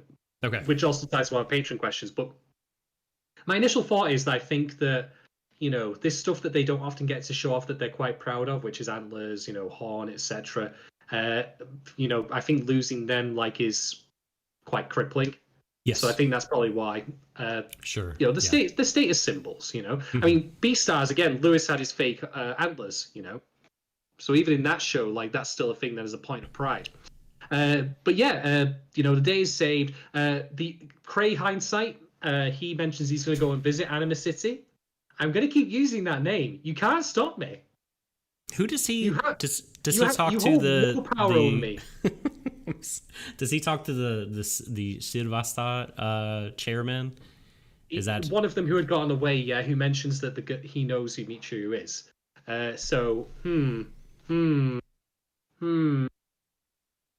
Someone been blending a couple of the old genes together, doing a little bit of the old splicing, perhaps. This guy feels way more like Cray Forsyth, this younger guy with like is that a purple suit and like the kind of green, the pale green hair. He feels way cooler than the person that the mayor was on the phone with in the first episode. That person, forget them. Who cares about them? So that's who I was thinking of. Oh, like okay. The clear villain is Cray Hindsight. You know? Yeah, I will accept that. The guy that she was talking to in the first episode seriously just looked like any Japanese politician. I thought she talked with the Cray Hindsight separately, but I could be misremembering, to be fair. So, yeah. Anyway, not right before they do. Were you thinking of when he congratulates her on 10 years and then they do the toast and all that? Possibly. Okay, that's when. Yeah, so that's when she talks to the old fellow. But anyway. Yeah, that's otherwise the end of episode. That's otherwise the end of episode 3 and of the stuff we're going to cover. Which, I mean, at this point, it's clear that I said it before, ominous shit. Ominous shit. It's going down. Shit be ominous. Yes. And it seems clear as day that someone has, scrambled Mitru's genes, at least as I see it already. And someone appears to have also done so with her friend, which would explain, I can already speculate. Look, they wanted to make beastmen with superpowers, and they've done that with Mitru. She just can't control it. She doesn't know how it happened. Blah de blah de blah de blah. We can go from there. But anyway, that's that. So we have Patreon questions to cover from our wonderful patrons. We have quite a few here. So I'm going to actually skip around these a little bit. Some of them are easier to answer than others. The first one I'm going to come to is from Kate Rose, aka Idolmoss. Do you think the show's title BNA hints that there's a DNA connection as to why humans are turning into beastmen? I can tell you with 100% like objectivity here, like this is not even an opinion, that is right, and I'll tell you why. Because in the OP, you can see the following letters in the background, which are G, C, A, and T. Right. G, C, A, and T. They're like the 4 building blocks for genes. So there you go. Like it's not even like ambiguous. It's definitely about genetics. Someone's splicing genes. I'm telling you. Isn't there some like official art from that show that has one of the letters like a double helix pattern inside of it? I'm not 100% sure, but I know that there's a double helix in the actual OP as well. So yeah it's clear. Yeah, it's definitely someone's been doing some like reanimator shit here. I'm just telling you, someone's being all mad scientist. They're going to experiment on the humans and give them the beastman powers. Oh gosh! Imagine if it was Dr. Franks who was back again. Oh, it's me, Werner. I'm here, Click. back. Trigger, called me to do this. More experiments. So, let's make the furries. Let's get to it. He would be into that, wouldn't he? He would just find a bear one day. Very bad imitation. He'd just find a bear one day and he'd be like, "I love you, bear. You're my queen." Yes. Oh, no, I agree. Christ. I think, I totally think that will sort of that's to come, and I think. Like evil doctor, like sweat. He's like, it's freaking out a little bit. Like I've seen, like I totally didn't have a hand in this person's like being turned into a beast man against their will. No way. Is it sweaty? Oh my god, is it hot in here? Oof. Oh my. But then again, if he was a chameleon, wouldn't that make him cold-blooded? That's true, but he's not just a straight up chameleon, right? He's a beast man. Which well, if he's a chameleon, he's sweating that much because he's under pressure. And he's very very bad. Yeah, I wonder like what sort of. Well, I think I don't know how much are we supposed to kind of feel like, well, all these people are humans kind of with a coat of paint that sort of sets them apart and makes them their own minority group, and how much are we supposed to think like these all have important kind of things in common with the animal that they're portraying? Because I mean, sometimes they show like the guy who was it called Jim, who works for the cooperative, who's a rooster. He's doing the rooster, cock-a-doodle-doo in the morning to wake everyone up as the alarm. Well, that's his one skill. Why is he going to become a lounge singer? Well, I'm just saying they he does his natural thing, but the chameleon, while the rhino does the rhino charge, the chameleon doesn't really do anything. Just it's either that or he could become a mascot for cereal. I don't know. Right. Okay, next question then. This one I'm going to also take from Kate Rose. What do you make of the rule Michiru is told in episode 2 that being in beast form is a sign of aggression? Okay, my initial hot take on it is that I think that, we as humans, like regular flesh and blood, real people, unless we're in the Matrix, in which case, preset the simulation, please. We, when we get aggressive, when we even get into fights, we can act quite animalistic. So I think this is the show's way of just like extrapolating that into a visual thing, like making it like explicit that, when you go into your animal side, when you become like, violent, that's when you become a little feral. And in this case, you go all feral because you become a beast. So I think that makes sense there. But this also then ties into another question that we'll be covering soon, which is the whole, why are they always, in human form, and why are they not beast form when this is explicitly a place where you'd think they can do that? Which I'm going to get into as one of the big talking points about why I think this show already has a lot to say, even though I didn't think much of these episodes in terms of what's happening with the characters, but we'll get to that. So what was the question here? Could you repeat the question? The question was, what do you make of the rule Michiru is told in episode 2 that being in beast form is a sign of aggression? It's basically like where you yeah, start throwing like, come on, oh, you motherfucker. yeah.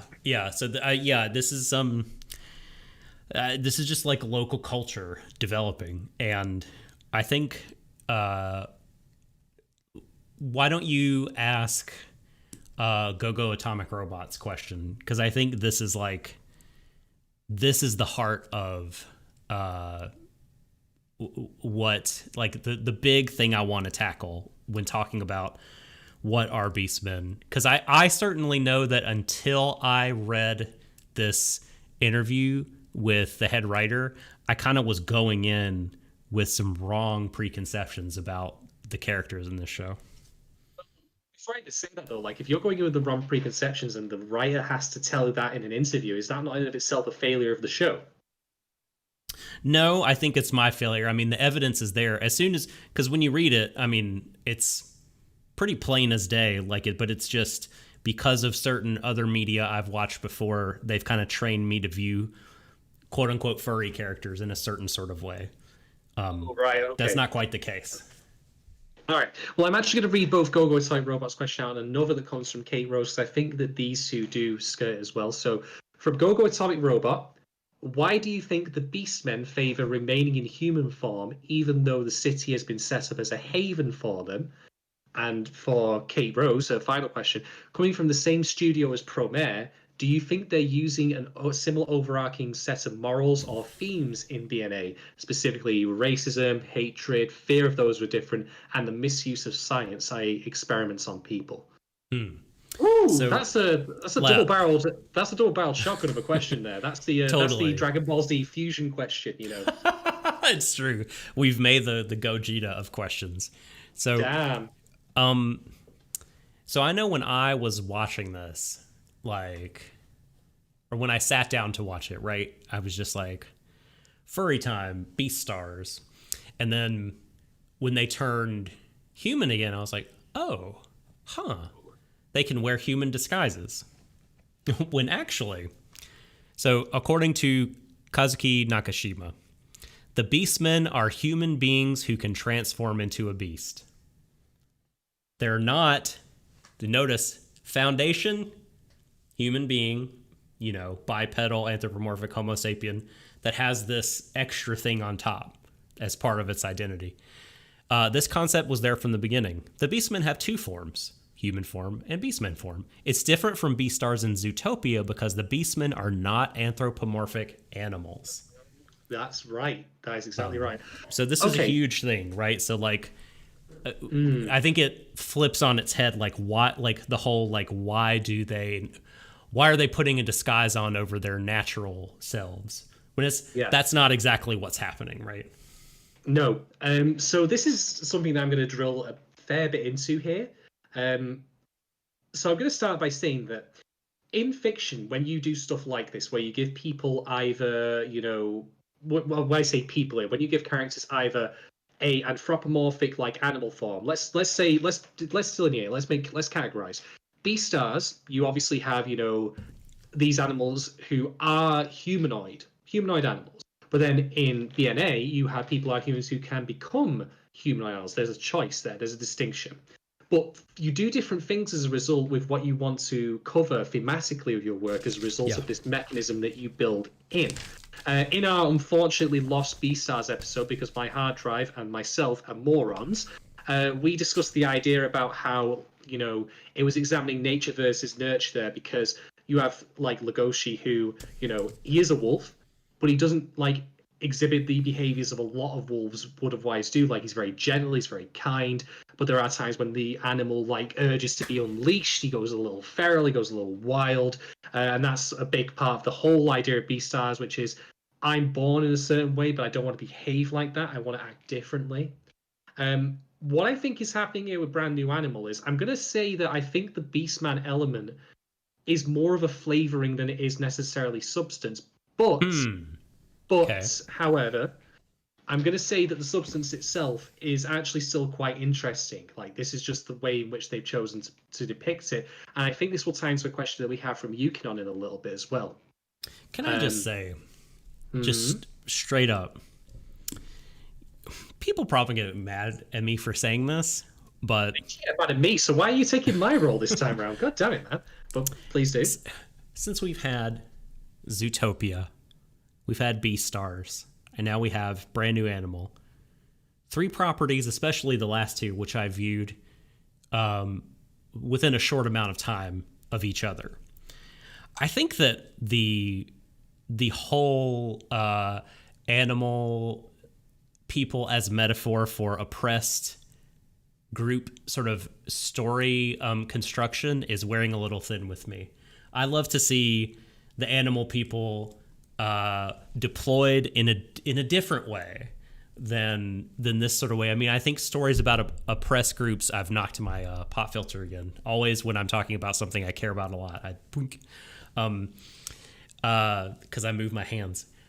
But I think stories about oppression, and this was alluded to by I think Kate. When comparing this to Promare, Trigger is interested, it seems, in telling stories about outsiders, about downtrodden, not only individuals but groups, marginalized groups in society, and like those stories are really, really good and really important. But when you kind of use the same sort of deal to talk about them every time, I think it can start to wear a little thin. I think it's wearing a little thin with me here, which is part of why I wasn't just like super duper excited by just the story content here. Cause it's like, oh, well, good. Like more of this, only maybe not quite as good as Beastars in that area. Yeah. Well, if you want my cards on the table here, I can certainly see where you're coming from. I can see how that would be great. I don't mind it. My current bugbear is actually I'm kind of worn a little thin on the whole Makoto Shinkai, guy meets girl and they're bound or split by fate due to some mystical event. I'm like, Jesus Christ, it's the same music just with different instruments. But anyway, that's neither here nor there. Did you recently watch the other Shinkai movie? Weather In With You? Yeah. Yeah, we did a group watch of it. That's right. Why did I think that was Ride Your Wave? Join our Discord for watching movies with us. We do things like have group watches. We have group watches. They're great. So definitely get on that. Anyway, we're gonna do Parasite in a couple of weeks. Oh boy, we are. Anyway, so you're thinking of Ride Your Wave, by the way. I did watch that. Before the dark times, before the COVID. Right. Right. So here's the thing, right? Like I say, the manner in which you build the mechanics of how your anthropomorphic animals work determines in some way, but not entirely, by default, the themes and ideas you're going to explore. So I actually think that there's a very, very good reason, at least it might not have necessarily been intended by the creators of BNA, but I think there's a very good reason that they've done it this way, where there's a choice. Because that's the key thing here, it's choice. I choose to be, as opposed to I'm born a certain way and I must fight against it or embrace it even. And I think part of this is to do with the idea of animicity itself, because we get a very clear idea at the start. Animicity is where you go, if you're a beastman, you're being pursued or hunted or discriminated against by the wider world. I mean, there's even mention in that newsreel that I said, like the pro-Mersa one, where there are anti-beastmen protests, see anti-burnish protests. Like, you've seen that in Promare, of course. But we get to Animicity, and it's shit. Like, it has a nice festival. Great. What do you do? That festival gets bombed. There are kids who aren't even being looked after by the state, period. They're being looked after by sex workers. Now, don't misunderstand me here. I'm not saying that that's a bad thing in of itself, but I'm just saying that they're not in a traditional nuclear family. Blah, blah, blah, blah, blah. But obviously they need, they don't even have anyone who can teach them. Like, they're illiterate. They need a lot more support, and it needs to be from the state. Wasn't that a fucking gut punch, by the way, to you, when Grandmama was revealed that the reason she wanted them to be literate was so that she could increase the asking price for them as property to be sold? That just fucking stung, because they're like, oh, we care about their futures. The thing is, though, Doc, when it comes to real world trafficking, I could see that being a thing. Totally. Would be, yes. And and that sucks. It's fucking awful. But that's the thing. Animicity is shit. It's terrible as far as we've seen so far. Even things like the queues for registration, line up. Why can't you do it online? But which is a thing that I could comment on many fucking times over about so many things in real life. It's not even funny. But okay, Anima City's bad. What does that have to do with the choice element? I think if you want to view it a certain way, you can view the idea of being a beastman, or rather being like an animal humanoid, as a kind of progression towards a sort of natural purity, if you want to call it that, where you're going back to nature by being, by living like the simple life of being a wolf, or whatever. Like this is something that Beastars kind of touched on, where the natural order was perverted, sort of, for what were in some ways good reasons, I would argue, Right. because obviously you don't want carnivores murdering like all the herbivores en masse. There does need to be a sense of order, which also ties into our sense of order as real people. About a law and order, like society, people not kicking the shit out of each other constantly, that kind of thing. But obviously, this is the Beastars route. But think about it: Anima City conceived 10 years down the line as a project to give Beastmen a place where they could truly be, happy, and yet it always keeps coming back to that same thing, which is it's a place conceived by humans and lived in by humans, and it has all the human problems as a result. Mm-hmm. So it just goes to show that even if you are a beastman, you still like have those attributes of humanity with you. And although you might think it's like you're going back to like, a more pure way of living by living like a regular animal. Is man more the animal than the animal itself? Yeah. We're the real monsters. Yeah. So I think that's the idea they're going for, which is that like even the best of intentions in creating a new society that helps the disadvantaged and the disenfranchised, like they can still fall prey to the idea of hubris and the fact that human endeavors can have deeply human flaws in them. This is even why there are beastmen working for anti-beastman groups. You're still building a society built on the structures of the old ways of human living, insert capitalism reference here and all that, and as a result it all falls apart.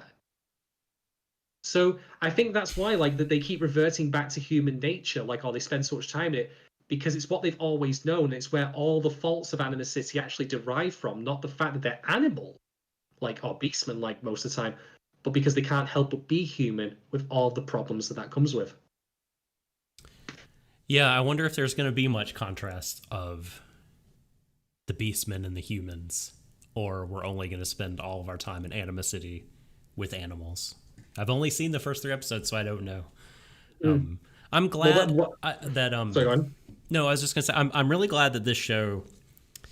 I think the thing that might differentiate it from Beastars, and we haven't seen the show reveal all of its cards in this area, but it feels like it really does want to take a look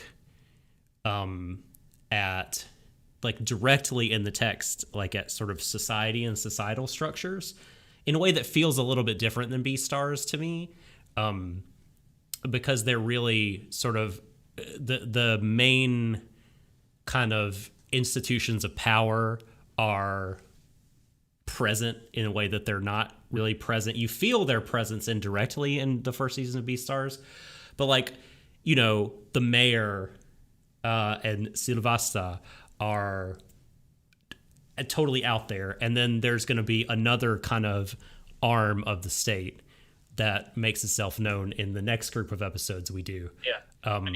Let's talk about the commentary on the police here. When Shiro, he is I don't know if he's actually necessarily with the police force or if he's just a private detective, but in either case, he says, I will protect all beastmen, particularly the women and children.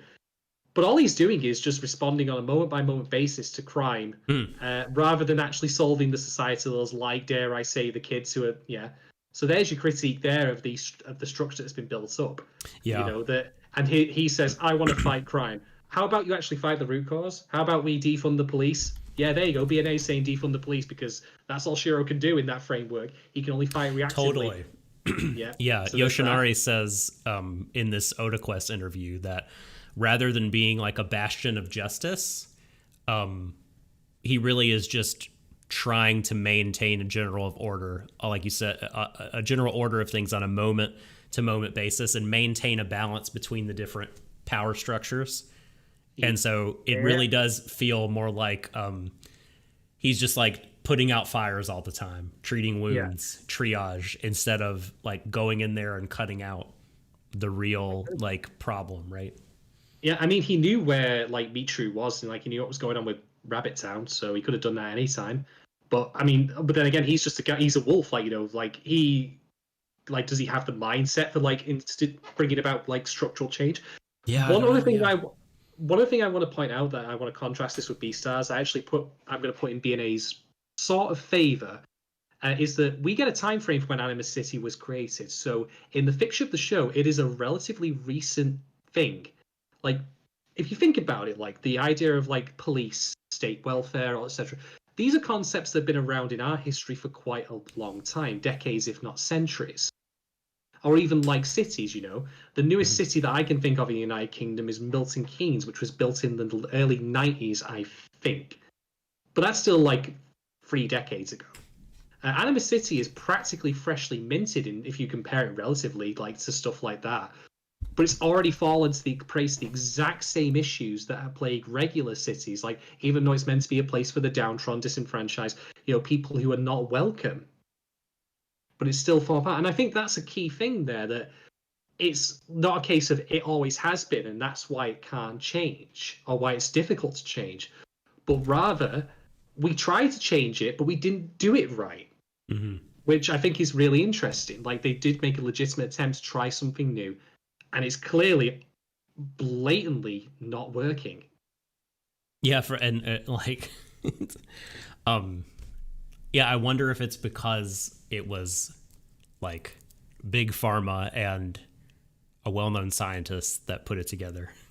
I wonder if the show will point a finger of blame at them in any way. Mm, yeah, exactly. I mean, I could totally see, for example, the Beastman's origin being, oh, you know what, we wanted to create like, living weapons. But then it didn't work, and so we've got people like living in the real world who are Beastmen, and we've got to put them somewhere.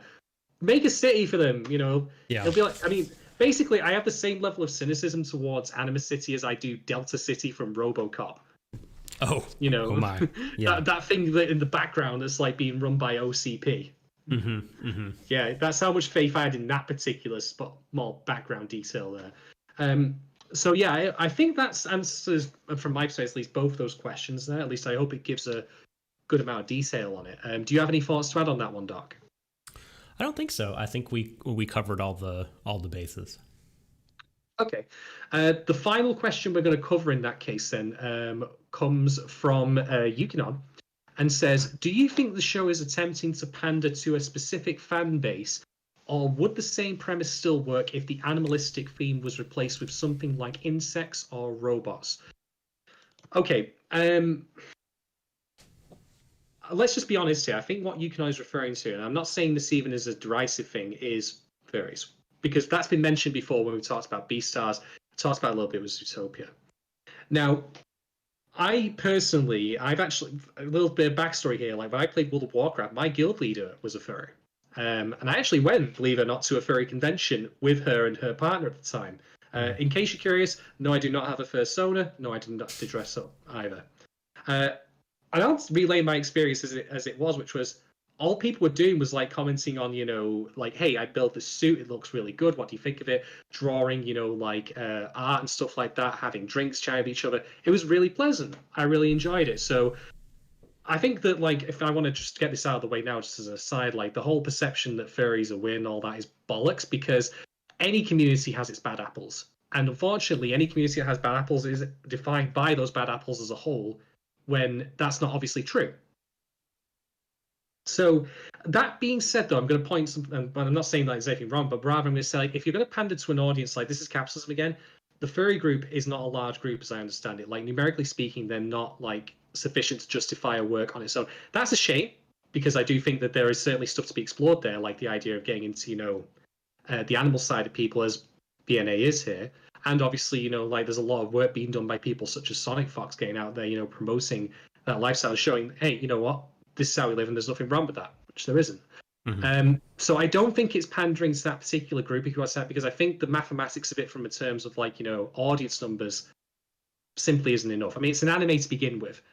Like Netflix commissioning this particular show, like I think that for them the optics are it's a trigger show. That's the thing we want to sell it on. Not that it's a furry show or that it's an anime. We want to sell it because it's a trigger show, which is what people know it as. So I think, like, if I want to be very cold about it, the economics of it don't add up for that. But to answer Yukinon's more thematic question here, I think that it ties back to the ideas I said before, in that we can act very animalistic. Like when we're pushed, we can get very angry, like we fight, lash out, that kind of thing. So I think that that's why it works as being an animal thing rather than insects or a robot thing, because insects, like, they're a hive mind. There is no like distinction of thought there. And that's not to say like you can't do a story with that where people do act like a hive mind, and that could be interesting in its own right. But that's not what they're going for here. Robots, it depends again if you're going to say the robot is autonomous or itself is a hive mind, in which case it's interchangeable with the insects idea. But for me, like, I think that the intent here is not necessarily to pander to a fan base, although you can also say that, hey, maybe little column A, little column B, why not do both? But I think that the explicit intent here is that we're going to use this mechanism of humans, then animals, but is one side worse than the other, that kind of thing I've already discussed, as the focal point for which to explore this world and the people in it and the ideas behind it. So I'm going to say, excuse me, I'm going to go more the opposite answer here. But I think the word pander is not the word I want to use. That sounds a little more icky. I think just the word is like appeal. Like, they wanted to aesthetically appeal to a fan base. And as someone who is not a furry themselves, like, I love the shit out of shows with animal people.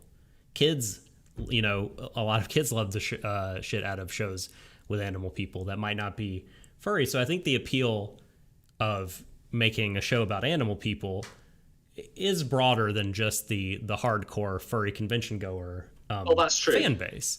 And like you said, it's also no matter what they do at this point, like the Trigger brand is the Trigger brand. And so it's going to have a built-in appeal to Trigger fans regardless. So I think this is the animal people was made as that kind of like, let's appeal to these folks. But I think that's fine. I sort of think that you could replace it with something different, maybe not insects, but like maybe androids or, I don't know, blue skin people. Because I don't necessarily see so far. Well, I'm sorry? The Na'vi? Are we going to get Trigger's version of Avatar here? Maybe, yes, exactly. The James Cameron will. Like, so far, I don't see a ton of evidence that they have to be animals. Because I don't really see a whole lot of like, the things that you talk about that are in Beastars of, fighting your instinct and, herbivore, carnivore, and animalistic natures and things like that. I think just the big goal was to make a society that is very different, to illustrate the idea of what it's like for a young woman coming into society for the first time, and how new, how dangerous, how foreign, and kind of just crazy that sort of thing can be when you're moving through society as a young woman, maturing into womanhood like Michiru is. And that's kind of like my take on the show now after cheating and reading this interview, because like, as when I watched it the first time, it was very much like, like looking for like the Beastars parallels and like, why animals? Like, what is it saying about animals here specifically, or what is it saying about I don't know, like queer people, right? Because I think Beastars is a pretty as our friend James Beckett, I believe, said, is a kind of a profoundly queer text, right?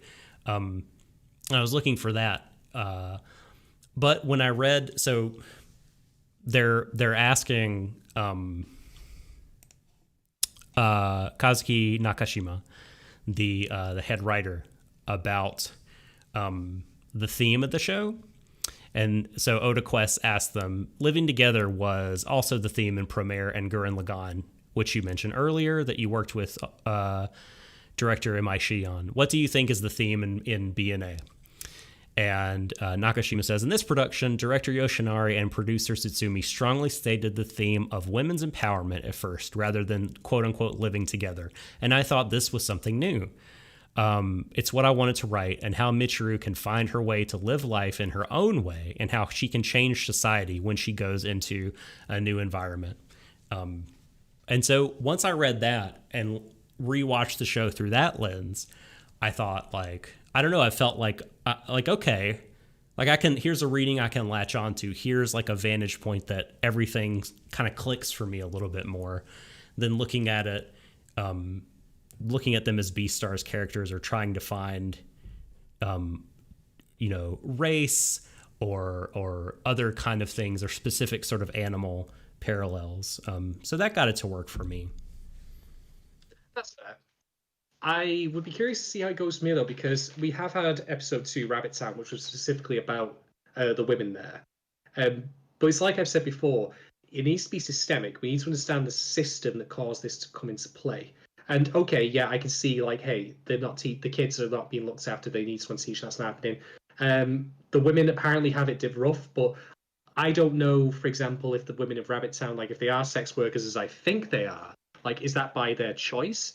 When I say choice, I mean, is it like a profession that is like fully endorsed? Is it decriminalized in the society, and they're totally okay to choose that, or are they choosing that because the society is left with no other alternative to make money? It would seem like the latter, because I would say so, but I feel like we need more specifics to flesh out how this came to be, where it went wrong, because it's like I said, for example, I think it was in Listeners, or was it something else? I can't remember. It was one of them where I said, you can't have this one specific example happening to this specific group of people. We need to understand the system that led this thing to be the way it is.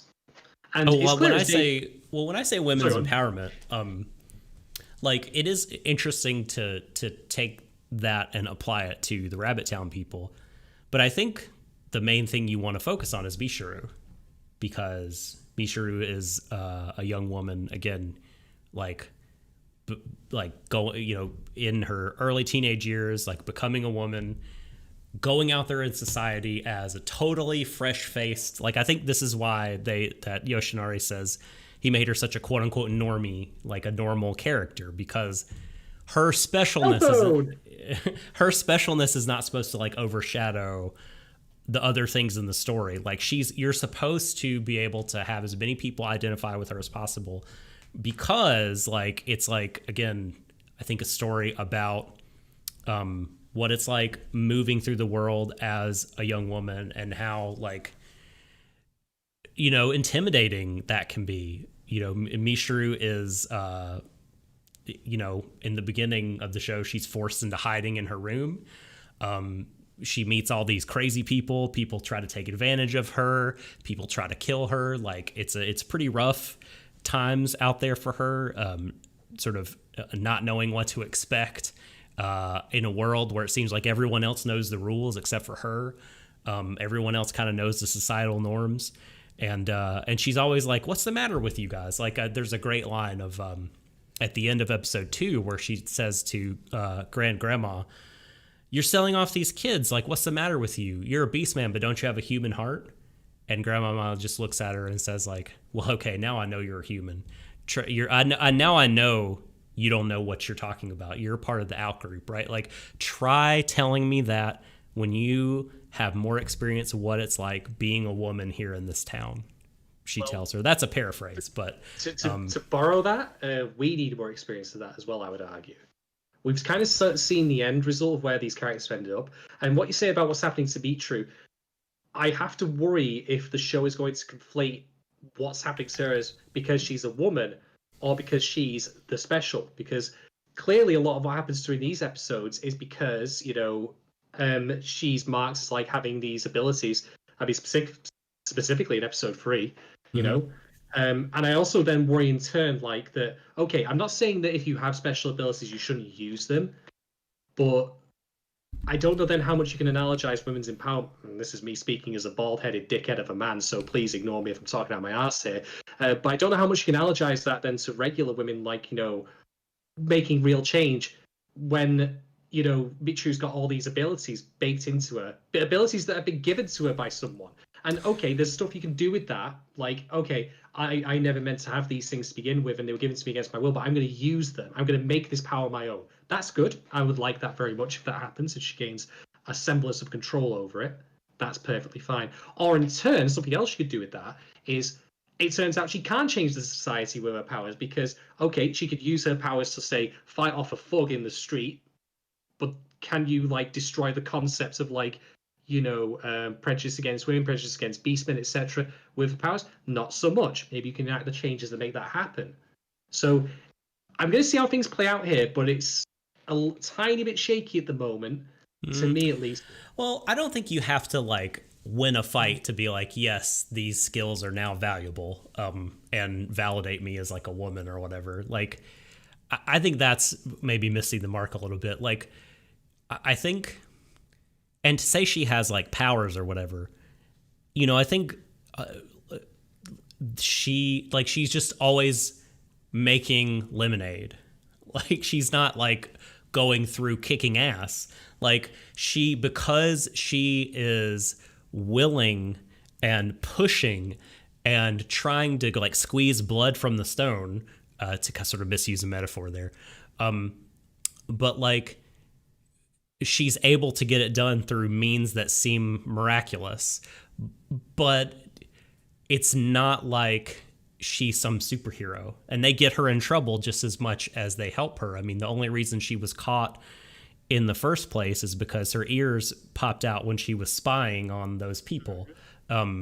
So again, I don't think, Yoshinari in the interviews, we try to keep Michiru as normal a person as possible. If she has set motives from the very beginning, she becomes the special character, which takes away from the spotlight shown on the story. I was trying to make her a different character to Akko from Little Witch Academia, but it turned out that she ended up being a little bit similar in personality. So I think, yeah, I mean, I am just, I don't know. I'm not seeing her sort of the kind of weird occurrences that are happening around her, the stretchy arms and everything like that, as that make her particularly special, especially given the fact that, like, she's so disadvantaged in almost every other way in this society, and she's just barely hanging on and scraping by the skin of her teeth and through sheer will. Well, as I say, that's why I suggested that point, that could be a part of it where she has these abilities, but they don't actually solve the mundane problems that she goes through, like, where do I sleep tonight, etc., etc. So yeah, I'm totally saying that could be a thing, but the show has to be careful not to conflate that, because, to put it another way, Doc, like that scene with the cage where she breaks them out, she says, "Okay, kids, God go and help you. God will save you." Yeah, which is true. And the thing you said about superheroism, like, the thing that defines a hero, and this is, as proven in One Punch Man with Kamen Rider, not Kamen Moomin. Kamen Rider's a different person. Oh, there's another Masked Rider. Okay, cool. No, a Moomin Rider is who I meant. Okay, so yeah. All right, we're on the same page. The idea behind heroism is not that you have power, but it's that you do something. That you intervene, you step up. And that's a sentiment I absolutely agree with. But make no mistake, if Michiru hadn't been there, the kids, even if they had the initiative of trying to get out, wouldn't have been able to do so. Oh, totally. Yeah. I mean, she made a change. Like, she fucking saved them. And, hopefully they end up in a good way. But, like, oh, for sure. She stopped them from being sold into slavery through, like, sheer force of will. Yeah, but what I'm saying, though, is that, like, the means for which she did that were beyond any of those kids there. They couldn't have done it in the same circumstance. I'm not saying it's a bad thing she said. I'm very glad she did. But I'm saying that it's got to be careful not to try and conflate, willpower and success, with actual ability, because she has abilities that no one else does. You've got to be careful about that.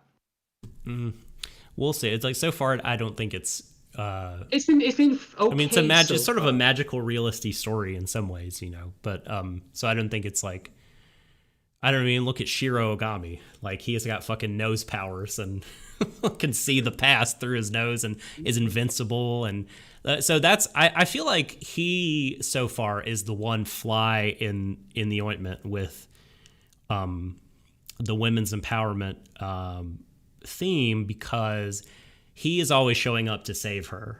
Like a couple different times, like her goose is totally cooked, and if not for Ogami, like she's done. And she's not throwing a tiny rose in front of her every time to intervene with. I know, right?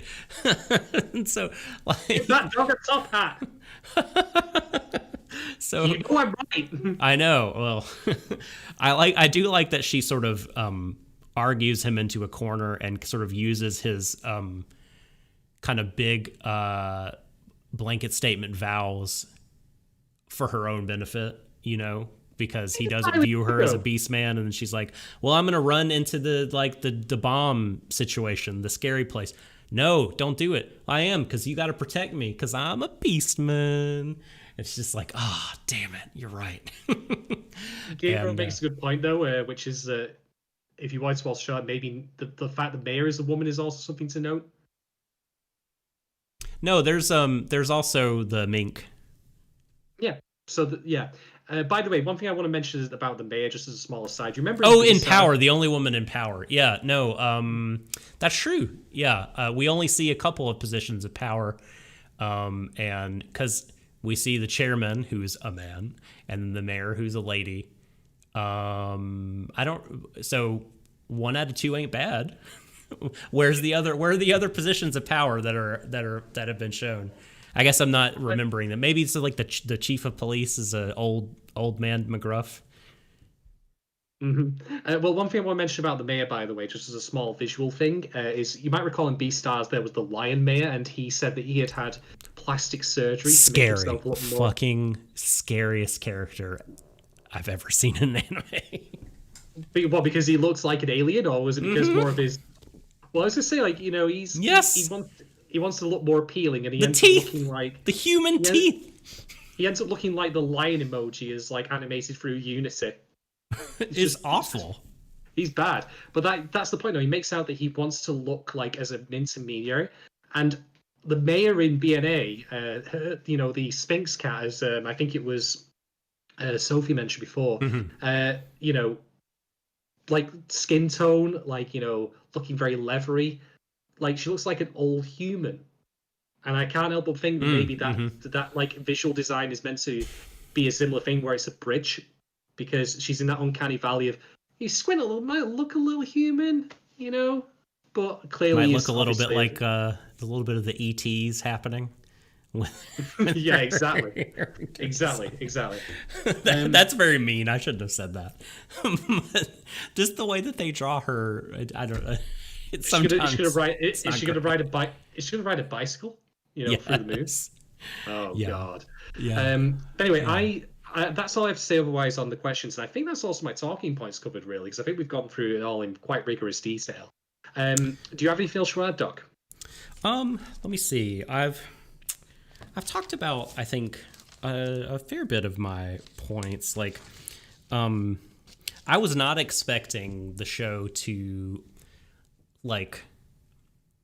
to have Michiru, after like the early portions, her like running away from humans, getting attacked for being a beast man and everything. Like, by the end of the first episode, she so protests against the idea of being a beastman. You know what I mean?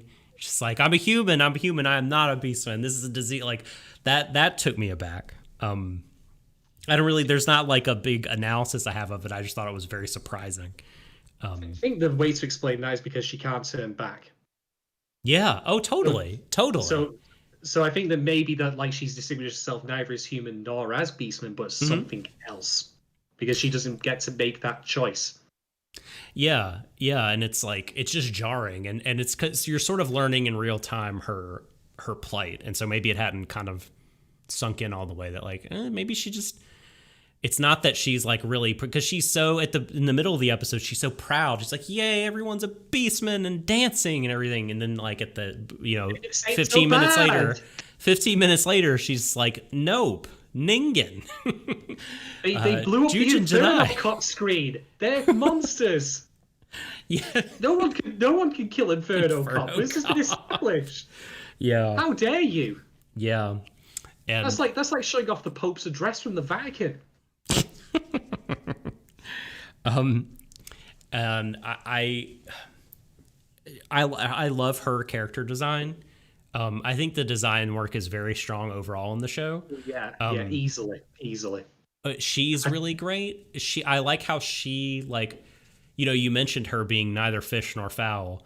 Her character design really speaks to that. The rest of the cast, especially when they're in their the beast forms, they look like, and their snouts are longer, their faces are animal shaped, but like, Mishuru still looks relatively human, like with like, a couple ears on top, a little puffy tail, but otherwise mostly the same as a person. Not person's a bad word choice, as like as a human. Well, she's easily the winner of the best female Tanuki character in an anime that I've ever seen. Although, admittedly, that is a very very small category to choose from of two. Now with her, Oh, and what's the the other other one? one is. Oh come on! Don't make me say it. I can't remember. Who's the other Tanuki that you've She was seen? voted best girl. You remember when we discussed that? Oh, fucking the I forgot there was a Tanuki in Slave Show. That's who she is. She's a Lord. Tanuki beast man. Lord. I was thinking of Eccentric Family, which is about a family of Tanukis that has some I'm good not seeing it. Tanukis. All right, so yeah, so she's easily the best one that. But like, I have to say though, like, I think Trigger's really struck gold here with this thing they've been doing since Promare. And this is going to expose my massive ignorance on the shows I haven't seen. But like, you and I have seen Kill la Kill. I know that much for a fact. Which is okay. Kill la Kill, wonderfully stylish show, but the color palette was pretty standard. Can we agree on that at least? Um, maybe I'd have to. Certainly for the background, I think the design work was really sharp. But yeah, maybe the color palette was. Yeah, was what you color, was not color specifically, unusual. Yeah. Color There specifically. was some rainbow very, thread that was pretty cool. but we're talking the full gamut of the spectrum here.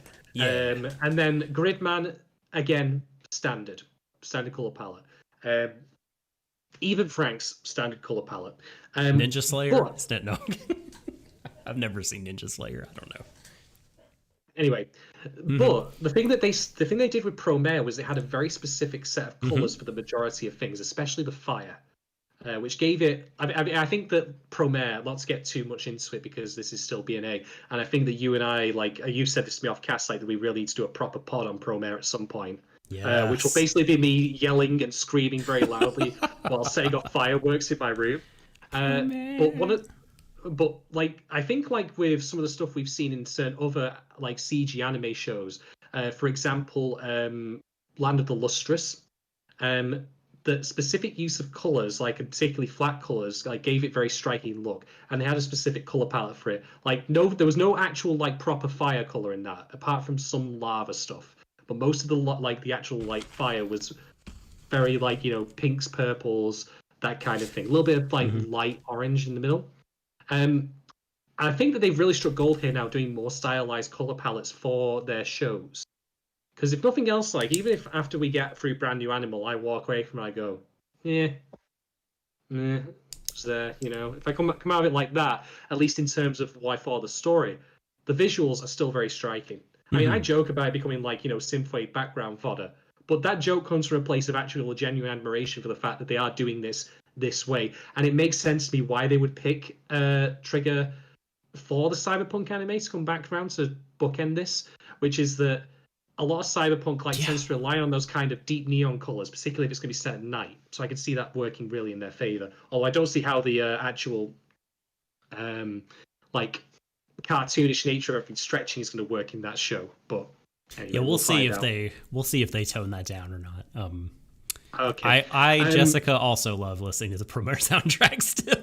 Gallant Ones is a banger. Gallant Ones is a banger. I once got drunk and sung that all the way back to the bus stop when I was going home from a club.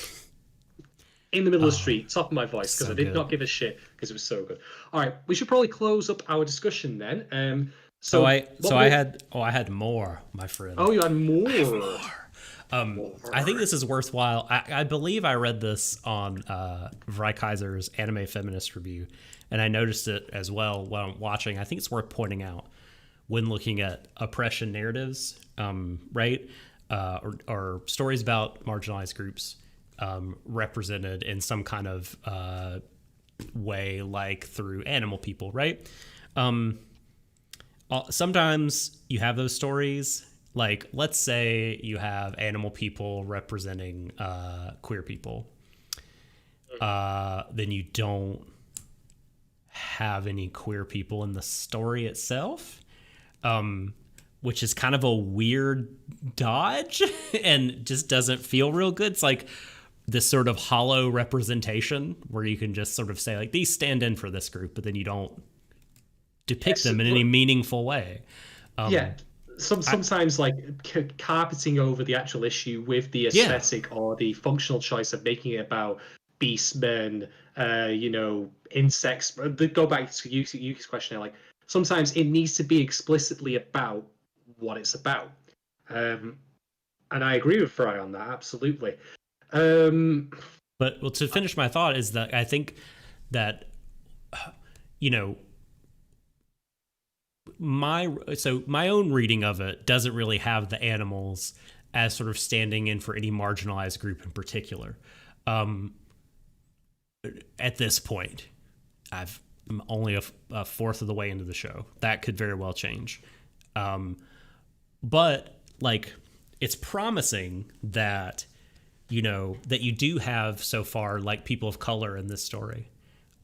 Because, gosh, is her name Mitai? The mink? The weasel? the trickster character? Jakazure in mink form. Right. Not on Minkazuri. Mary Itami. Itami is a person of color. So if, in fact, that is one of the marginalized groups that is meant to be kind of represented and advocated for in this show, then it's good to have that sort of person be depicted on the screen. And I just, oh, go ahead.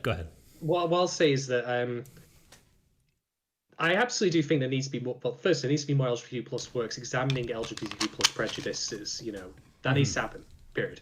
I think that's tied back to my biggest plus point on the themes of the show is that I don't necessarily personally take it as an actual discussion of a particular group of people, be it on racial or sexual orientation lines or anything like that. But rather, I think so far my reading is more that it is about the failure of trying to protect a marginalized group through the creation of this safe space and how that's gone wrong. Oh no, it's an anti-safe spaces show. No. Well, not even that. I am kidding. I'm just busting your balls. Just that it hasn't worked. So you can then imply that to anywhere really. But that obviously does not in any way negate Fry's point that, hey, you know what? Maybe it should be about what it's about. And indeed, that it can still do that by actually having the characters be queer. They are still people. They still have feelings and all that. And if anything, some of the fan art I've seen that's perhaps a slightly spoiled one, maybe that addresses that. I mean, funnily enough, I don't think Promare was intended to be a queer narrative. Oh, at least it. What a dog! Now I know that they've said that, but fuck that. No. I mean, it's as shouts to Spock, who's like a gentleman from the Merseyside FGC. He says "Oh, come on, Gallo!" He goes skating with Ina, and they're about to kiss, but he's distracted by a giant flaming pink Nesia. He's definitely queer, and you know what? That's fucking great. But yeah, I think that in general, I think more of the idea at the moment is that it's just about a failure to create safe spaces for marginalized groups, rather than being about any specific one. But it can do both. Sometimes that universality can actually be an Achilles heel for it, where it doesn't feel specific enough to actually be relevant to the people in question who would most need to hear that narrative. Yeah, totally, right. They're like, oh, it's about us, but where are we? Where are we? I mean, you Yeah. can't make a story about like, exclusion that in turn, in my opinion, like is trying to be completely inclusive to appeal to everyone. It kind of feels almost like fundamentally hypocritical. Hmm. Yeah. Boom. Right. Totally. But I think I don't think this show is like. I just wanted to talk about that like at the sort of the larger context of these kind of stories. I don't think we're in danger of that happening with BNA at the minute. I'll let you know if that changes. And Me too. I'm happy Trigger is still making is still exploring this theme, despite me saying earlier that like the animal people sort of coding on it may be wearing a little thin. They're two great tastes: oppression narratives and narratives about animal people. Just maybe this one, like, maybe this one is just a touch flat right now.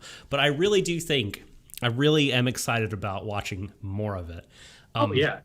Because I'm of certainly how I've been spoiled on different like broad things about it. in my opinion, Trigger's redemption arc is still unbroken. Like, I mean, it's Yeah, obviously not. It's not. It's. I mean, I feel bad for them having to follow up Promare with anything. sure, sure. Like, but Yeah. I still think the show has been pretty solid thus far. I wish there was Hmm. more with the characters thus far, but I think also like the wider ideas it's pitching at that I've read into, like I was like happy with that. Hmm. And I hear that it goes pretty hard later, so I'm willing to give it a go. I'm certainly Yeah. not bored with it. Yeah, no, yeah. I think too we like a lot's going to happen. I don't think this is going to be one of those shows that like, once everything is introduced, then it feels like it's spinning its wheels. I think major things are going to keep happening. The plot is going to keep marching forward at a good pace. Yoshinari talked about like how, the stories from Nakashima like go hard at the end. There's a lot of twists. Things change up to make you say, "Wait, what a minute!" By the end, wait a minute, what? By the end of it. So I'm excited to experiencing those feelings. I dig that stuff. We're gonna find out that Anima City was built by Tom Nook. Oh my gosh, I'm very suspicious of the mayor. I'm very Of course. because the Of mayor course. seemed to swallow in the end the whole like embezzlement explanation of what happened, when if you just think about it for a minute, that does not account for everything that we saw on screen at all, or the plot, the use of the bombs to cause a diversion, the presence of the gang in the hospital. Like none of that sort of is required for the embezzlement explanation. So yeah, I'm very dubious of her. Clearly, what's happening is the mayor is gathering up all of the hamsters and guinea pigs, beastmen, and is putting them into an array of several thousand wheels to power a spaceship that will take them away from this doomed Earth, but will kill them all in the process. Oh man, there's a lot more that I think we could talk about, but like maybe we'll talk about it later. Like the animation, we didn't really talk about the animation at all, but like it's such a huge part of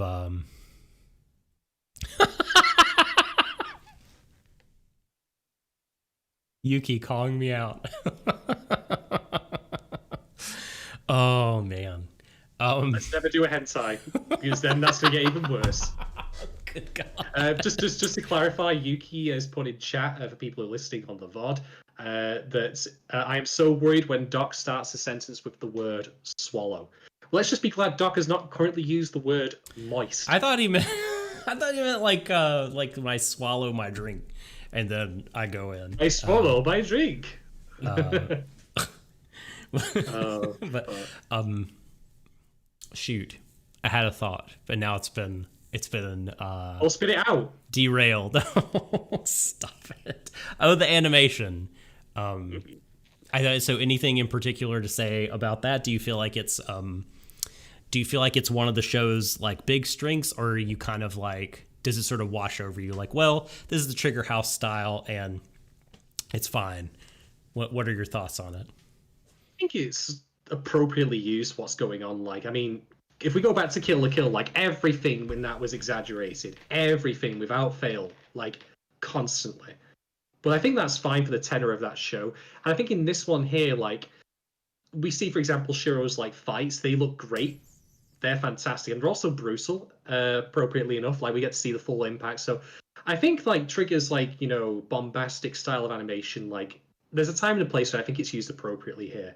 Mm-hmm. I won't say that like a lot of it washed like took me in. I mean, it's not Kill la Kill, but Kill la Kill was constantly, and I do mean constantly dialed up to 11, and that worked for that. But that's not something you do all the time necessarily. Yeah, and I mean, Yoshinari just has different sensibilities. That's true. I think there's parts of this that worked for me animation wise, and I think all of it was of a really good standard, a good quality. But like, just in terms of animation techniques, I prefer like in episode 1, the fight scene, like it's very kind of sort of based on momentum. And there's something, there's something we should mention, by the way. Okay. I want to direct people who might be listening to this who aren't already aware of it to the Caniper Effects video, or rather, I think Caniper has discussed previously about Trigger, unfortunately, massively overworking their employees without proper like recompense.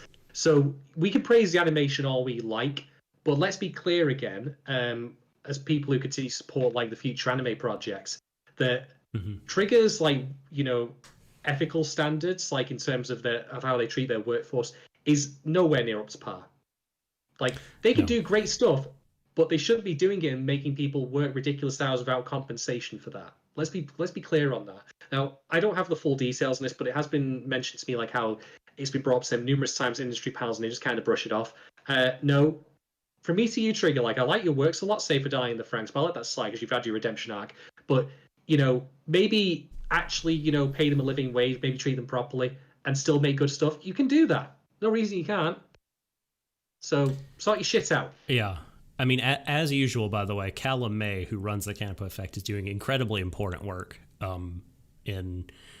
for us English-speaking fans, sort of surfacing a lot of the problems in the industry in Japan and the industry over here. And speaking of Yoshinari, like there's a really sad anecdote about him. Did you see the Crunchyroll translation video that Canipa? Full yet? Okay, so there's like thing you should definitely read. No, very, very important, very good. But there's an anecdote in there about Yoshinari, not about translation, but he's saying that how underpaying people is so endemic to the industry at large, and he says that Yoshinari was once offered a higher rate to do animation that would be sort of a fair market rate, and he turned it down because he got very anxious and was like, there's no way I could do something worth this much money. And I'm just like, oh my God, poor Yoshinari. Like, first of all, what you do is worth so much more than you. You're incredible. And two, you should be paid fair anyway. Like, God. Yeah, exactly. Exactly. It's true. But that was I'm glad you brought it up. That was super important. But no, just to really quickly, the animation technique in episode 1, that fight scene when, like, again, very momentum reliant. It does this thing where time is almost sort of, instead of being kind of objective, it's more like experiential, like it speeds up and slows down based on momentum. And it'll be like slow, fast, fast, slow, fast, fast, slow, as they drift over. And like, I'm not a giant fan of that technique a lot of the time. So like, but that's just this totally subjective thing. Like it's done super well. Like it looks great. I can't complain. Other fight scenes look different and kind of don't rely on that. But like you said, there's a really loose quality about all of it, a very exaggerated cartooniness, running along sides of buildings and jumping around and punching people and flipping out. Like it all looks good. It's really, really nice. It's also restricted to when they're in Beastman mode as well. You don't see that with the humans. Mm-hmm. And I'm hoping they keep that consistent because that'll be a nice dividing line. Okay, do you want to now rate the episode? I do. We'll rate. Okay. I'm going to rate all 3 as a block. That's what I meant. And I'm going to say that in the end, I will give BNA episodes 1 through 3 a 3.75 cups of Fireball out of 5. I think that I'm really intrigued by what I hope will be, even if it's in Trigger's sometimes a little kind of clumsy way of handling it, the examination of we had good intentions in making a safe space and it fell apart. I like all the characters. The action's solid. The music is great. The look is fantastic. There's nothing wrong with any part of this show thus far, in my opinion. Like even what I said about the women's power stuff, that's just more like of a forward-thinking concern rather than what I've seen being wrong. So it's certainly a solid start, but it is also, in my opinion, not Trigger's best first 3 episodes by a long shot. Like, Oh no, Kill la Kill first 3 is just a dynamite going off in your hand. Yeah.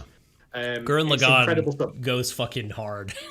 Yeah, or even something a bit more slow and measured, like Gridman. Like as much as I like previously, kind of went in hard on it when I really shouldn't have. Yeah, the opening 3 episodes of that really, really solid. But it is also laying the groundwork really well. BNA that is for future episodes. Like we have more of Mitru's powers coming out. We know that there's some like conspiracy going with her origin. Things the seeds are being sown. It's given us reason to continue watching. So yeah, that's it. 3.75 cups of Fireball. So I'll answer Giro's question in chat. Who are my favorite characters in Beastars and BNA? I'm a basic boy. Mishuru and Legoshi. But like, I think that could change when it comes to BNA. I don't feel I really know too many of the other characters. Itami's pretty amazing. She's really good. But Legoshi, I just love Legoshi. Like one of my favorite characters of all time. He's a great stars. So good. But this episode's block, I also will rate it 3.75 with analyses out of 5. I think the show has some obvious strengths, like the design work, the use of color. I think likable cast so far, solid storytelling start. The animation is fine. Is it pretty Trigger standard stuff?